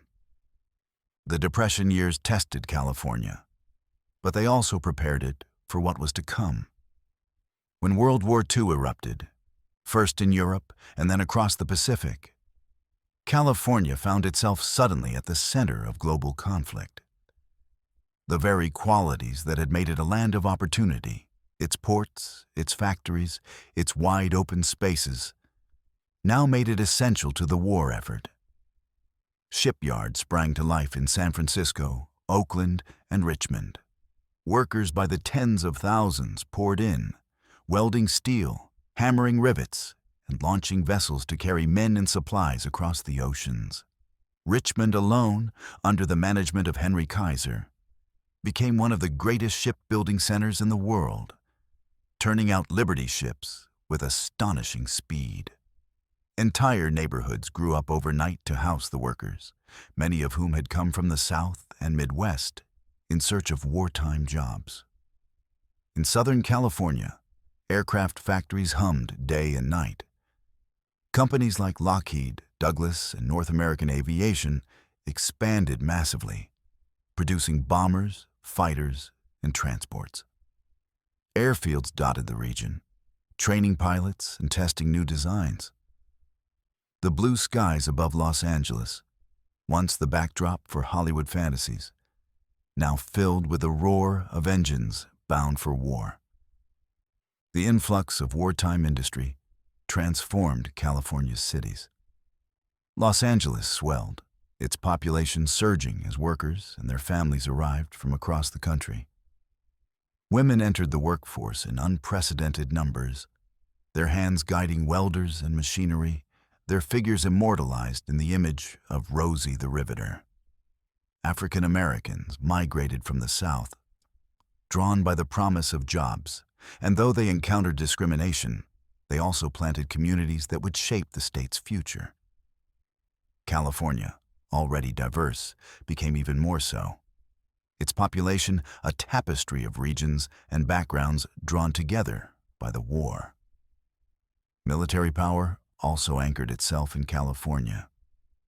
Naval bases expanded at San Diego and San Francisco Bay, shipyards operated at full tilt, and the state's coastline bristled with defense installations. Soldiers trained in its deserts and mountains, learning to fight in conditions that mirrored those of North Africa and the Pacific Islands. The war, though fought far away, was ever present in California. Blackout drills darkened the cities. Fears of attack swept the coast after Pearl Harbor. And the internment of Japanese Americans cast a shadow over the state's commitment to liberty. For Japanese American families, California became the epicenter of one of the war's darkest chapters. Tens of thousands were forced from their homes, their businesses shuttered, their farms abandoned, as they were relocated to internment camps inland. They had lived in California for generations, yet wartime hysteria branded them as threats. Their removal left scars that would not heal easily. A reminder that even in a land of opportunity, fear and prejudice could strip away rights in an instant. Despite injustice, the war years brought California immense growth. Its economy boomed, its cities expanded, and its industries matured. The Depression's shadows lifted as wages rose and employment soared. Entire communities that had known only hardship in the 1930s now found steady work in shipyards, factories, and bases. California became not just a participant in the war effort, but one of its engines, a powerhouse that helped supply victory. By the time the war ended in 1945, California had been transformed. It was no longer a distant frontier or a state defined by agriculture and oil. It was a hub of industry, a center of population, and a key part of America's global power. The Depression had tested its people. The Dust Bowl migrants had added to its resilience, and the war had reshaped it into something entirely new. The image of California as a land of hope endured. But now it was coupled with a reality of strength, industry, and influence. From the bread lines of the 1930s to the booming shipyards of the 1940s, California had traveled a long and turbulent path. The grapes of wrath had told of suffering in its fields, but the wartime factories told of opportunity reborn. Migrants who had once picked cotton in desperation now riveted ships with pride. Cities that had seemed fragile now stood as giants of production.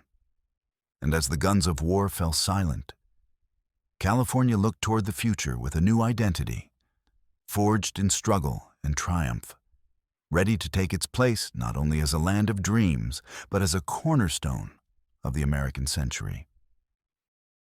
Chapter 11: Counterculture and Conflict. The Second World War had left California transformed. Shipyards, aircraft factories, and military bases had turned it into a center of industry. And when peace returned, the momentum did not stop. Instead, it propelled the state into an era of growth and change that seemed almost unstoppable. The post-war years were years of boom, of suburbs spreading across the hills, of highways cutting through valleys, of children filling new schools, and of a prosperity that felt uniquely Californian. Yet beneath the glitter of sunshine and success, tensions simmered. Out of this boom would come not only Disneyland and space rockets, but also protests, countercultures, and struggles that defined a generation. In the late 1940s and 1950s, California became the symbol of the American dream in motion. Millions of veterans returned from war and looked westward for opportunity. The GY Bill offered education and mortgages, and builders responded with entire neighborhoods of affordable homes. The suburbs bloomed like fields of concrete and stucco. In Los Angeles, rows of ranch-style houses spread across the San Fernando Valley, complete with manicured lawns and driveways leading to shiny new cars. In the Bay Area, communities like Daly City rose almost overnight, providing homes for families who sought space, security, and the promise of upward mobility. Highways stitched these new worlds together. California embraced the car more than any other place, and the state built vast freeways to match. The concrete ribbons stretched through cities, across farmland, and into mountains, connecting suburb to suburb and suburb to city. They offered mobility and freedom, but they also reshaped the landscape, dividing neighborhoods and feeding endless traffic. Los Angeles became the great experiment in car culture, its identity tied to the freeway system, while San Francisco wrestled with the question of how much of its historic fabric to sacrifice for the automobile. Amidst this new suburban order rose the icons of leisure and imagination. In 1955, Disneyland opened in Anaheim, and with it, California declared itself the land where fantasy could be lived. Walt Disney's vision was not just an amusement park, but a carefully designed world where families could step into fairy tales and futuristic dreams. It was instantly popular, drawing visitors from across the nation and the world, cementing California's reputation as the place where entertainment and lifestyle blended seamlessly. Alongside Hollywood, Disneyland became a new beacon of the state's identity, shaping how outsiders imagined California: colorful, innovative, and full of wonder. But beyond the suburbs and amusement parks, California was also a hub of serious industry. The aerospace sector, born of wartime necessity, expanded rapidly. Companies like Lockheed, Northrop, and Douglas produced jets and missiles, while research laboratories pushed the boundaries of science. Southern California became synonymous with aerospace, its skies filled with test flights and its deserts dotted with secret bases. The promise of space, the rivalry of the Cold War, and the drive of technology all converged here, and California stood at the forefront.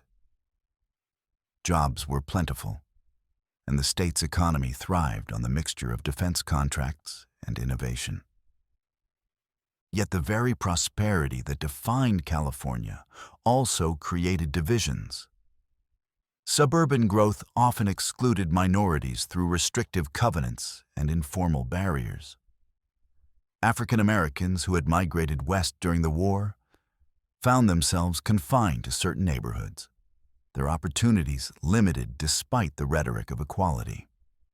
Mexican American communities provided essential labor in agriculture and industry, but they remained marginalized, their struggles largely invisible to the suburban dream. For many, California was indeed a land of opportunity, but for others, it was a land of barriers. By the 1960s, these contradictions came to the surface, and California once again became a stage for upheaval. San Francisco's Haight-Ashbury district, once an ordinary neighborhood, became the epicenter of a cultural revolution. Young people, disillusioned with conformity and consumerism, gathered in search of alternative lifestyles. They embraced music, art, communal living, and experimentation with drugs and spirituality. In 1967, the Summer of Love drew tens of thousands of young people from across the country. The streets filled with tie-dye, music by bands like the Grateful Dead and Jefferson Airplane, and the belief that a new world could be born from peace and love. The counterculture was intoxicating, but it also sparked alarm. For many older Californians, the hippies were a challenge to order, morality, and tradition. The clash between generations became a defining feature of the era, as youth rejected the values of their parents and sought new forms of expression. California's sunny image now carried a psychedelic glow, both celebrated and condemned. At the same time, California was also a battleground for civil rights. In the Central Valley, Mexican-American farm workers, led by Cesar Chavez and Dolores Huerta, organized to demand better wages and working conditions. For decades, these laborers had bent their backs under the sun, harvesting grapes and lettuce for poverty pay. They lived in shacks, endured pesticides, and faced intimidation if they protested. Chavez and Huerta gave them a voice, organizing the United Farm Workers and leading strikes and boycotts that gained national attention. The grape boycott of the late 1960s became a symbol of solidarity, with consumers across the country refusing to buy California grapes until farm workers won recognition and rights. The civil rights movement also surged in California's cities.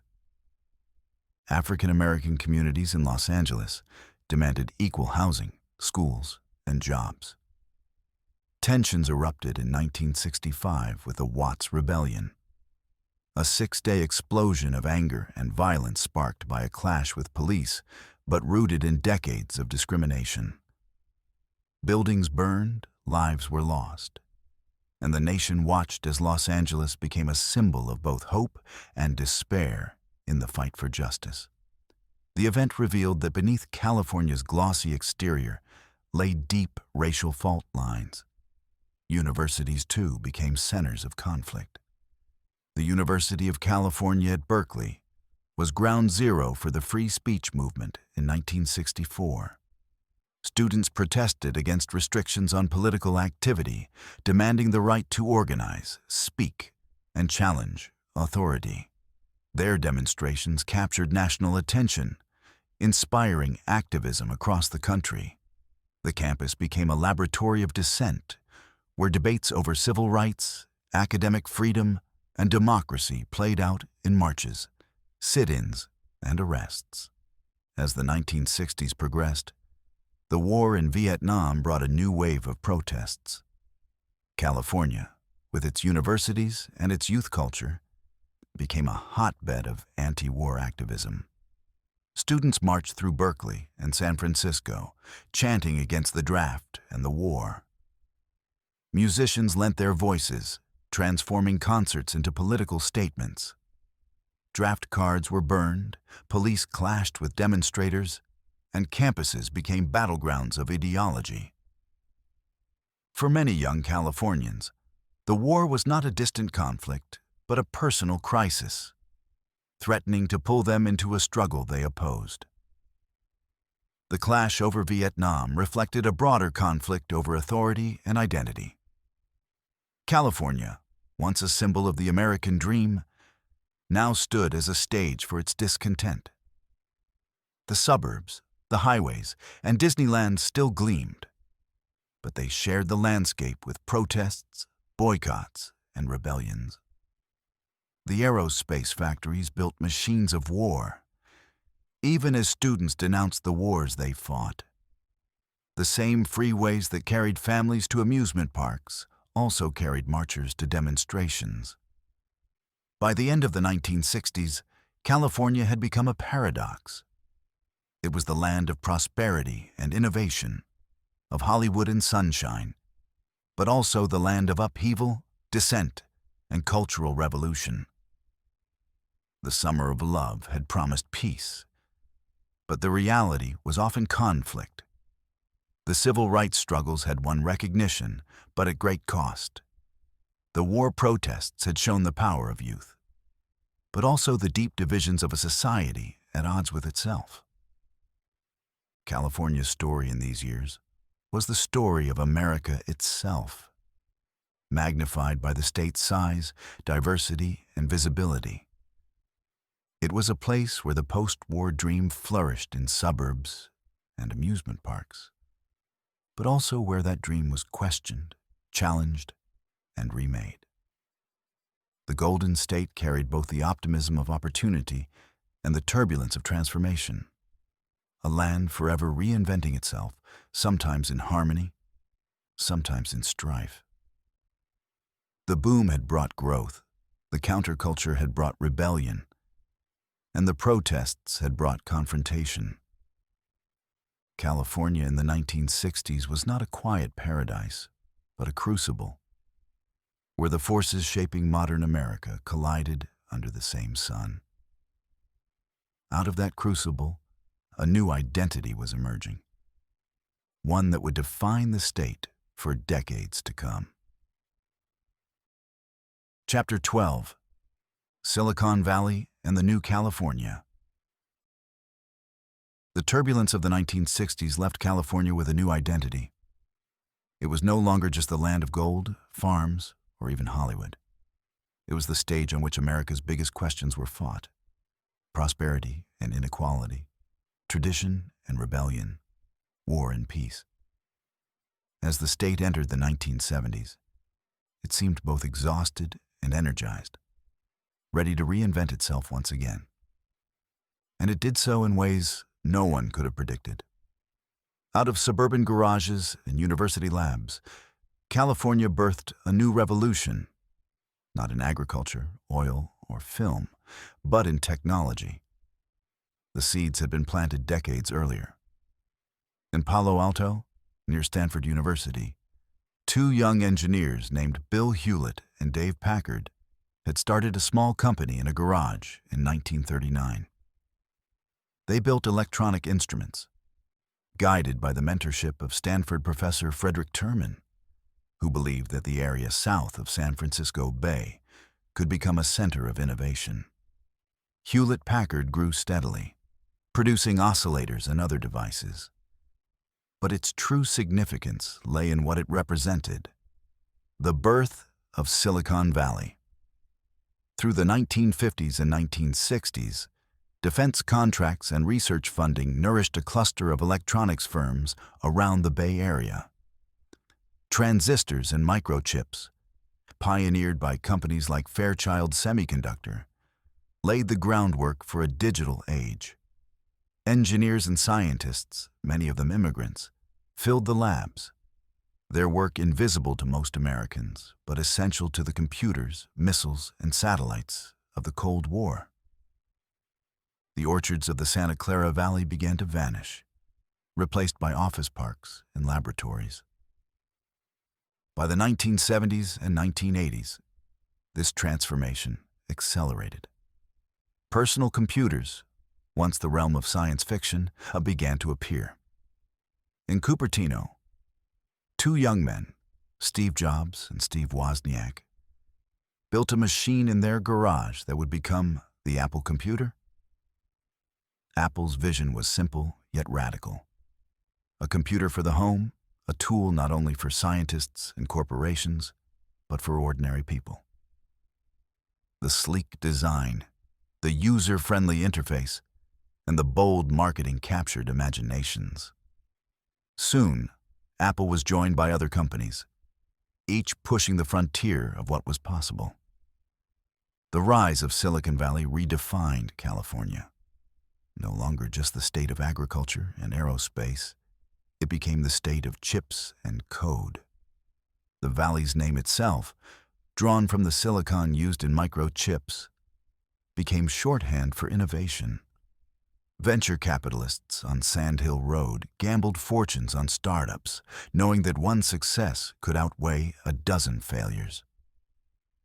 Stanford and Berkeley supplied a steady stream of talent, and the region's culture of risk-taking encouraged experimentation. Failure was not shameful. It was a step toward success. By the 1990s, the digital revolution had become global, and California was its epicenter. The internet transformed communication, commerce, and culture, and companies in Silicon Valley led the way. Google, founded by two Stanford students in a dorm room, redefined how people searched for information. Social networks, beginning with Friendster and MySpace, and later dominated by Facebook, reshaped how people connected. Apple, under Steve Jobs' return, unveiled the iPod, the iPhone, and the iPad, placing sleek devices into the hands of millions worldwide. California was no longer just making tools. It was shaping how humanity lived, worked, and thought. This explosion of technology brought enormous wealth. Silicon Valley became one of the richest regions in the world. Its office parks surrounded by soaring housing prices and gleaming campuses. Millionaires and billionaires multiplied, and California's image as a land of opportunity seemed justified once again. But the wealth was uneven, and inequality deepened. Alongside the gleaming campuses were communities struggling with rising rents, low wages, and displacement. The same technology that connected the world also raised questions about privacy, power, and who controlled the future. As technology reshaped California, so too did demographics. Immigration from Asia and Latin America transformed the state's population, making it one of the most diverse places on Earth. Mexicans, Salvadorans, and Guatemalans filled the fields and cities, working in agriculture, construction, and service industries. Immigrants from China, India, the Philippines, and Vietnam brought skills, culture, and energy, filling roles in both high-tech industries and everyday labor. Neighborhoods shifted, schools echoed with dozens of languages, and California's culture absorbed influences from across the globe. This diversity enriched the state, but it also sparked tension. Debates over immigration flared, especially in times of economic downturn. Proposition 187, passed by voters in 1994, sought to deny public services to undocumented immigrants, reflecting fears and anxieties. Courts later struck it down. But the controversy revealed how deeply immigration shaped California's politics and identity. For some, the new California was proof of the state's vitality, a model of multicultural coexistence. For others, it was a challenge to tradition, a source of conflict over language, jobs, and culture. California became both a trendsetter and a battleground. Its music, fashion, and lifestyle set trends across the nation and the world. Surf culture, skateboard culture, and later tech culture all carried the stamp of California. Hollywood still exported movies, while Silicon Valley exported devices and apps. But California also led in political experiments that divided opinion. Environmental laws, tax revolts, and debates over affirmative action all placed the state at the center of national conversations. The culture wars played out vividly in California. Debates over bilingual education, same-sex marriage, and affirmative action saw the state swing between progressive reforms and conservative backlash. The courts, the legislature, and the ballot box became arenas where Californians argued about who they were and who they wanted to be. Each side pointed to California as an example, either of what America should aspire to or of what it should avoid. Meanwhile, the state's growth pressed against its limits. Freeways clogged with traffic, smog choked Los Angeles, and housing costs soared. The dream of a California home with a yard and sunshine seemed ever harder to reach. Yet people kept coming, drawn by opportunity, climate, and the enduring myth of the Golden State. For every story of frustration, there was another of success. Of immigrants opening restaurants, of engineers launching startups, of artists finding audiences. California's contradictions only made it more compelling. By the dawn of the 21st century, California was a global symbol of both promise and challenge. Its technology companies shaped the daily lives of billions, its diversity reflected the future of America, and its politics foreshadowed national debates. It was rich beyond measure, yet also home to poverty and struggle. It was admired, envied, criticized, and imitated. The story of California in these decades was one of reinvention. From orchards to microchips, from freeways to fiber optics, from Hollywood dreams to Silicon Valley realities, the state continued to define itself as a place where the future arrived first. But each reinvention came with conflict, and each promise carried its shadow. California had become not only a land of opportunity, but also a testing ground for the tensions of a changing America. The digital revolution gave it new power. Immigration gave it new people. Culture wars gave it new struggles. Together, these forces created the new California, dazzling, diverse, divided, and always restless, always moving forward. Chapter 13. Crises and Comebacks. California has always been a place of reinvention, but it has also always been a place of risk. The same beauty that draws millions, its mountains, deserts, coasts, and valleys, carries with it fragility and danger. By the late 20th and early 21st centuries, Californians had learned again and again that life in the Golden State meant balancing the dream with the disaster. The earthquakes, the fires, the droughts, and the crises of politics and housing all tested the resilience of a people who clung to the promise of California, even as its warnings grew louder. The earthquakes never allowed the state to forget its uneasy foundation. The San Andreas Fault and countless smaller fractures beneath the surface reminded Californians that the ground could betray them at any moment. The 1989 Loma Prieta earthquake, striking during the World Series, collapsed freeways, shattered bridges, and brought the Bay Area to its knees. Images of a crushed double-deck freeway in Oakland became iconic, a symbol of vulnerability. A decade later, the Northridge earthquake struck Los Angeles in 1994, toppling buildings and freeways, killing dozens, and causing billions in damage. Each quake was a shock to daily life, but also a reminder that California's prosperity rested on fragile ground. Residents learned to live with emergency kits, drills, and the knowledge that the big one still loomed, unpredictable and inevitable. Wildfires, once seasonal and mostly confined to rural areas, became a recurring nightmare. As suburbs expanded into canyons and hillsides, fire pressed closer to homes. Summers grew hotter and drier, and flames seemed to ignite with greater fury each year. Entire neighborhoods in places like Santa Rosa and Paradise were reduced to ash in a matter of hours. Families fled through walls of flame, highways choked with smoke. Skies turned an eerie orange. The images of burning houses against palm trees became part of California's global image. Paradise forever under siege.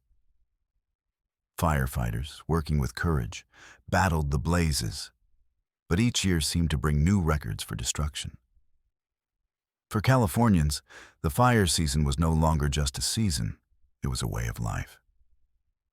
Alongside the fires came droughts that tested both patience and ingenuity. California's agriculture, which fed the nation and much of the world, depended on a fragile network of rivers, reservoirs, and aqueducts. When the rains failed, the land cracked, wells dried, and tensions mounted. Farmers watched fields wither, while city dwellers faced restrictions on watering lawns and washing cars. The sight of brown hills and low reservoirs reminded everyone that water was as precious as gold. Political fights over allocation of water between North and South, between farms and cities, became perennial battles. The dream of abundance was tempered by the reality that California's natural resources were finite, and that its growth carried costs measured in every drop. Energy, too, revealed fragility. In the early 2000s, rolling blackouts swept through the state as deregulation and manipulation of the power market created crisis. Californians, accustomed to the endless hum of electricity, found themselves sitting in darkness, wondering how a state of such wealth could stumble into shortages. The episode exposed the vulnerabilities of infrastructure and the complexity of governing a place so large, so diverse, and so dependent on systems stretched to their limits. And then there was housing. The crisis that became perhaps the most visible sign of California's contradictions. For decades, the dream of the Golden State had included a home of one's own, a place in the sun with a yard, a driveway, and a chance at stability. But by the late 20th century, that dream grew harder to reach. Population surged, demand soared, and construction lagged behind. Housing prices climbed to staggering heights, shutting out younger generations and new arrivals. Rent followed the same path, squeezing families into smaller spaces or forcing them into long commutes. Homelessness, visible on the streets of Los Angeles, San Francisco, and San Diego, became a crisis that shocked visitors and pained residents. Tent encampments spread under freeways and along sidewalks, stark evidence of inequality in a state that also housed billionaires and booming industries. Political fights flared over how to solve it. Local communities resisted dense development, clinging to suburban ideals. State leaders pushed for more housing construction, only to meet resistance. The battles over zoning, environmental rules, and affordability dragged on, while ordinary Californians struggled to pay rent or buy homes. For some, the housing crisis was proof that California was failing its people. For others, it was the price of success, a reflection of how many wanted to live there. Either way, it became one of the defining challenges of modern California. Politics in California reflected the same tension between promise and frustration. The state gained a reputation as a laboratory for progressive policies, leading on environmental regulation, labor rights, and social issues. Laws sought to curb emissions, protect coastlines, and expand health care. Voters also wielded their power through ballot propositions, sometimes embracing progressive reforms, other times passing measures that revealed conservative streaks. Tax revolts, such as Proposition 13 in 1978, reshaped public funding for decades. Immigration measures in the 1990s sparked national debates. Each election seemed to turn California into both a model and a cautionary tale, depending on one's perspective. Inequality sat at the heart of many of these struggles. Silicon Valley's wealth soared as technology companies conquered the world. But the surrounding communities saw rents explode and workers displaced. Agricultural laborers still bent over fields for low pay, their work essential, but their rights precarious. Middle-class families felt squeezed, caught between opportunity and cost. California was at once the richest state in the Union and a place where poverty was painfully visible. The contrast was stark. Billionaires building futuristic campuses while encampments spread within view of skyscrapers. Natural disaster, economic struggle, and political division made California seem, to some, like a warning. Pundits pointed to its wildfires, its homelessness, its traffic and smog, and declared it proof of decline. Yet for others, California remained the dream, a place of diversity, innovation, and reinvention. The beaches still drew crowds, the universities still attracted students from around the world, and the industries of film, technology, and agriculture still drove global influence. For every story of crisis, there was one of comeback. Silicon Valley had risen from orchards. Los Angeles had risen from deserts. San Francisco had risen from ashes more than once. The same state that seemed forever on the edge of disaster also seemed forever able to recover. This duality became California's defining image, both dreamland and warning. A place where opportunity glittered, but where challenges loomed just as large. For the migrant farm worker and the tech entrepreneur, for the family fleeing drought in the Central Valley and the artist chasing a vision in Los Angeles, California remained a magnet, irresistible despite its flaws. It was the laboratory of America, testing the limits of prosperity and endurance, revealing both the promise and the peril of the modern age.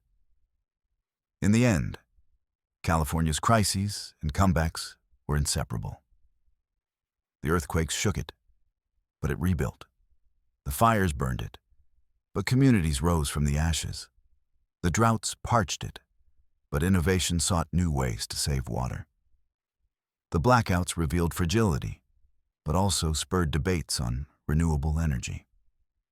The housing crisis showed inequality, but also sparked movements for reform. Politics revealed division, but also produced ideas that echoed far beyond its borders. California was not one story, but many, woven together in tension and resilience. To live in California was to accept the risk alongside the reward. It was to know that the ground might shake, the sky might burn, the water might vanish, but also to believe that opportunity was always around the corner. It was to live with inequality, but also with the conviction that progress was possible. It was to be part of a state forever balancing its dreamland image with its role as a warning, forever reinventing itself in the face of crisis, forever coming back from the brink. Chapter 14. California. Today. Dream or dystopia? California has always lived in two worlds, the real and the imagined. From the first explorers who thought it might be an island of gold and warrior queens, to the prospectors who poured into its rivers, to the dreamers who turned orange groves into movie studios and garages into tech empires. The Golden State has been both a place and an idea. And in the modern era, that duality has only sharpened. To some, California today is the best of what America can be. Diverse, innovative, forward-looking, a land of green energy and global culture. To others, it is the worst. Riven by inequality, burdened by homelessness, aflame with climate disasters, and paralyzed by political division. To live in California now is to live inside this tension, a dreamland and a dystopia, both at once. Innovation still pulses at the heart of the state. Silicon Valley remains the global capital of technology, where ideas that shape the daily lives of billions are conceived and launched. But in recent decades, another revolution has taken hold, the push for green energy. California, long criticized for smog and sprawl, has recast itself as a leader in environmental policy. Solar panels glitter on rooftops, wind farms spin across desert ridges, and electric cars glide through traffic. The state has passed ambitious goals for reducing emissions, banned new gas-powered cars in the future, and invested in renewable energy on a scale few others have attempted. It is a laboratory once more, testing whether a modern society can pivot away from fossil fuels and toward sustainability. This green identity is not just a matter of policy, but of culture. Californians see themselves as stewards of a fragile paradise, aware of the fires, droughts, and rising seas that threaten their land. Climate change is no abstraction here. It is visible in the smoke that chokes the skies, in the reservoirs that shrink to bathtubs, in the beaches where tides creep higher. For many, the urgency is existential, and the drive to innovate is not only about profit, but about survival. Yet this very urgency fuels debate. As industries resist, costs rise, and critics question whether California's model is sustainable for the rest of the country. Diversity, too, defines the state's present. California has become what demographers once predicted America itself would one day become: a majority-minority state. Its population is a tapestry of Latino, Asian, Black, Native, and white communities, each shaping its culture, cuisine, and politics. Spanish, Mandarin, Tagalog, and dozens of other languages echo in schools and markets. Festivals from around the world fill its streets. Food trucks serve Korean tacos and Salvadoran pupusas. Bollywood films and K-pop concerts sell out arenas. In California, diversity is not only reality, but identity, something embraced by many as the state's strength. But with diversity comes challenge. Inequality between groups persists, and tensions sometimes flare. The dream of California as a melting pot often collides with the reality of segregation by wealth and geography. Wealthy enclaves thrive, while poorer neighborhoods struggle. Immigrants bring vitality, but also fuel political battles over borders, services, and belonging. Diversity is California's great promise, but it is also its test. Can so many communities, with so many histories, coexist and flourish together? Hollywood continues to project California's image to the world. The film industry, now joined by streaming giants, tells stories that reach billions. Actors and directors remain global celebrities, their work shaping fashion, politics, and culture across continents. Los Angeles still pulses with the dream of stardom, though the industry itself has changed, more corporate, more global, more digital. Hollywood's influence ensures that California is never just another state. It is a symbol, a stage on which America's dramas are performed for the world to see. The palm trees and red carpets remain, even as the industry shifts to new technologies and platforms. Yet for all the glamour, California's struggles are equally visible. Homelessness has become the starkest symbol of the state's contradictions. In the wealthiest state of the Union, with billion-dollar companies and oceanfront mansions, tens of thousands live in tents, under freeways, and along sidewalks. Cities like Los Angeles and San Francisco wrestle with encampments that stretch for blocks, with shelters that cannot meet demand, with a crisis that seems immune to easy solutions.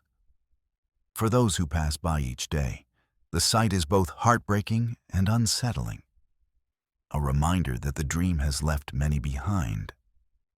Housing lies at the root of much of this struggle. Prices have soared to levels unimaginable in earlier generations. Families spend half or more of their income on rent. Young people despair of ever owning a home. Teachers, nurses, and service workers often cannot afford to live near where they work. The California dream of a house with a yard has become, for many, a fantasy. The crisis deepens inequality, fueling the exodus of some residents to other states, while those who remain fight for solutions that often pit neighborhoods against developers, preservation against progress. Climate change magnifies every challenge. Fires rage longer and hotter, sometimes wiping out entire towns in a single day. Drought tightens its grip, threatening both farms and cities. Floods, when they come, sweep away homes built too close to rivers or coastlines. Blackouts return in times of strain as the grid buckles under heat waves and demand. Californians have grown accustomed to living in a cycle of disaster and recovery, crisis and comeback. But the cycle itself feels more relentless with each passing year. Politics mirror the turbulence. California has become a stronghold of progressive policies, leading the nation on climate action, LGBTQ rights, and immigrant protections. Yet the very ambition of these policies sparks division, both within the state and beyond. Conservatives portray California as a cautionary tale of overregulation and social experiments gone too far. Progressives hail it as proof of what is possible in a diverse democracy. The state's ballot propositions, its recalls, and its national influence make it a battleground for culture wars that shape the country as a whole. Every victory, every defeat, seems to echo beyond its borders. To outsiders, California can appear almost mythical. Its coastline and mountains, its vineyards and deserts, its cities of innovation and dreams, all seem larger than life. But to those who live there, it is also deeply human. A place of high rent and traffic jams, of wildfire smoke and political frustration, of breathtaking sunsets and endless reinvention. It is both the best and worst of America, distilled into one sprawling state. Looking back, it is tempting to see this duality as California's destiny. From the native tribes who thrived in abundance and faced devastation, to the missionaries and rancheros, to the gold rush that made fortunes and left ruin, to the boomtowns of oil and aerospace, to the revolutions of counterculture and technology. California has always carried both promise and peril. Its history is not one of steady progress, but of leaps, setbacks, and reinventions. The present is no different. Is California today a dream or a dystopia? The answer depends on where you stand. For the immigrant who builds a new life, it is a dream. For the family priced out of housing, it feels like a dystopia. For the innovator working on climate solutions, it is a laboratory of hope. For the person living in a tent on a sidewalk, it is a land of abandonment. California contains all of these truths at once, as it always has. The uncertain future is part of its allure and its burden. The fires will come again, the ground will shake again, the politics will clash again. But so too will new ideas, new cultures, new dreams.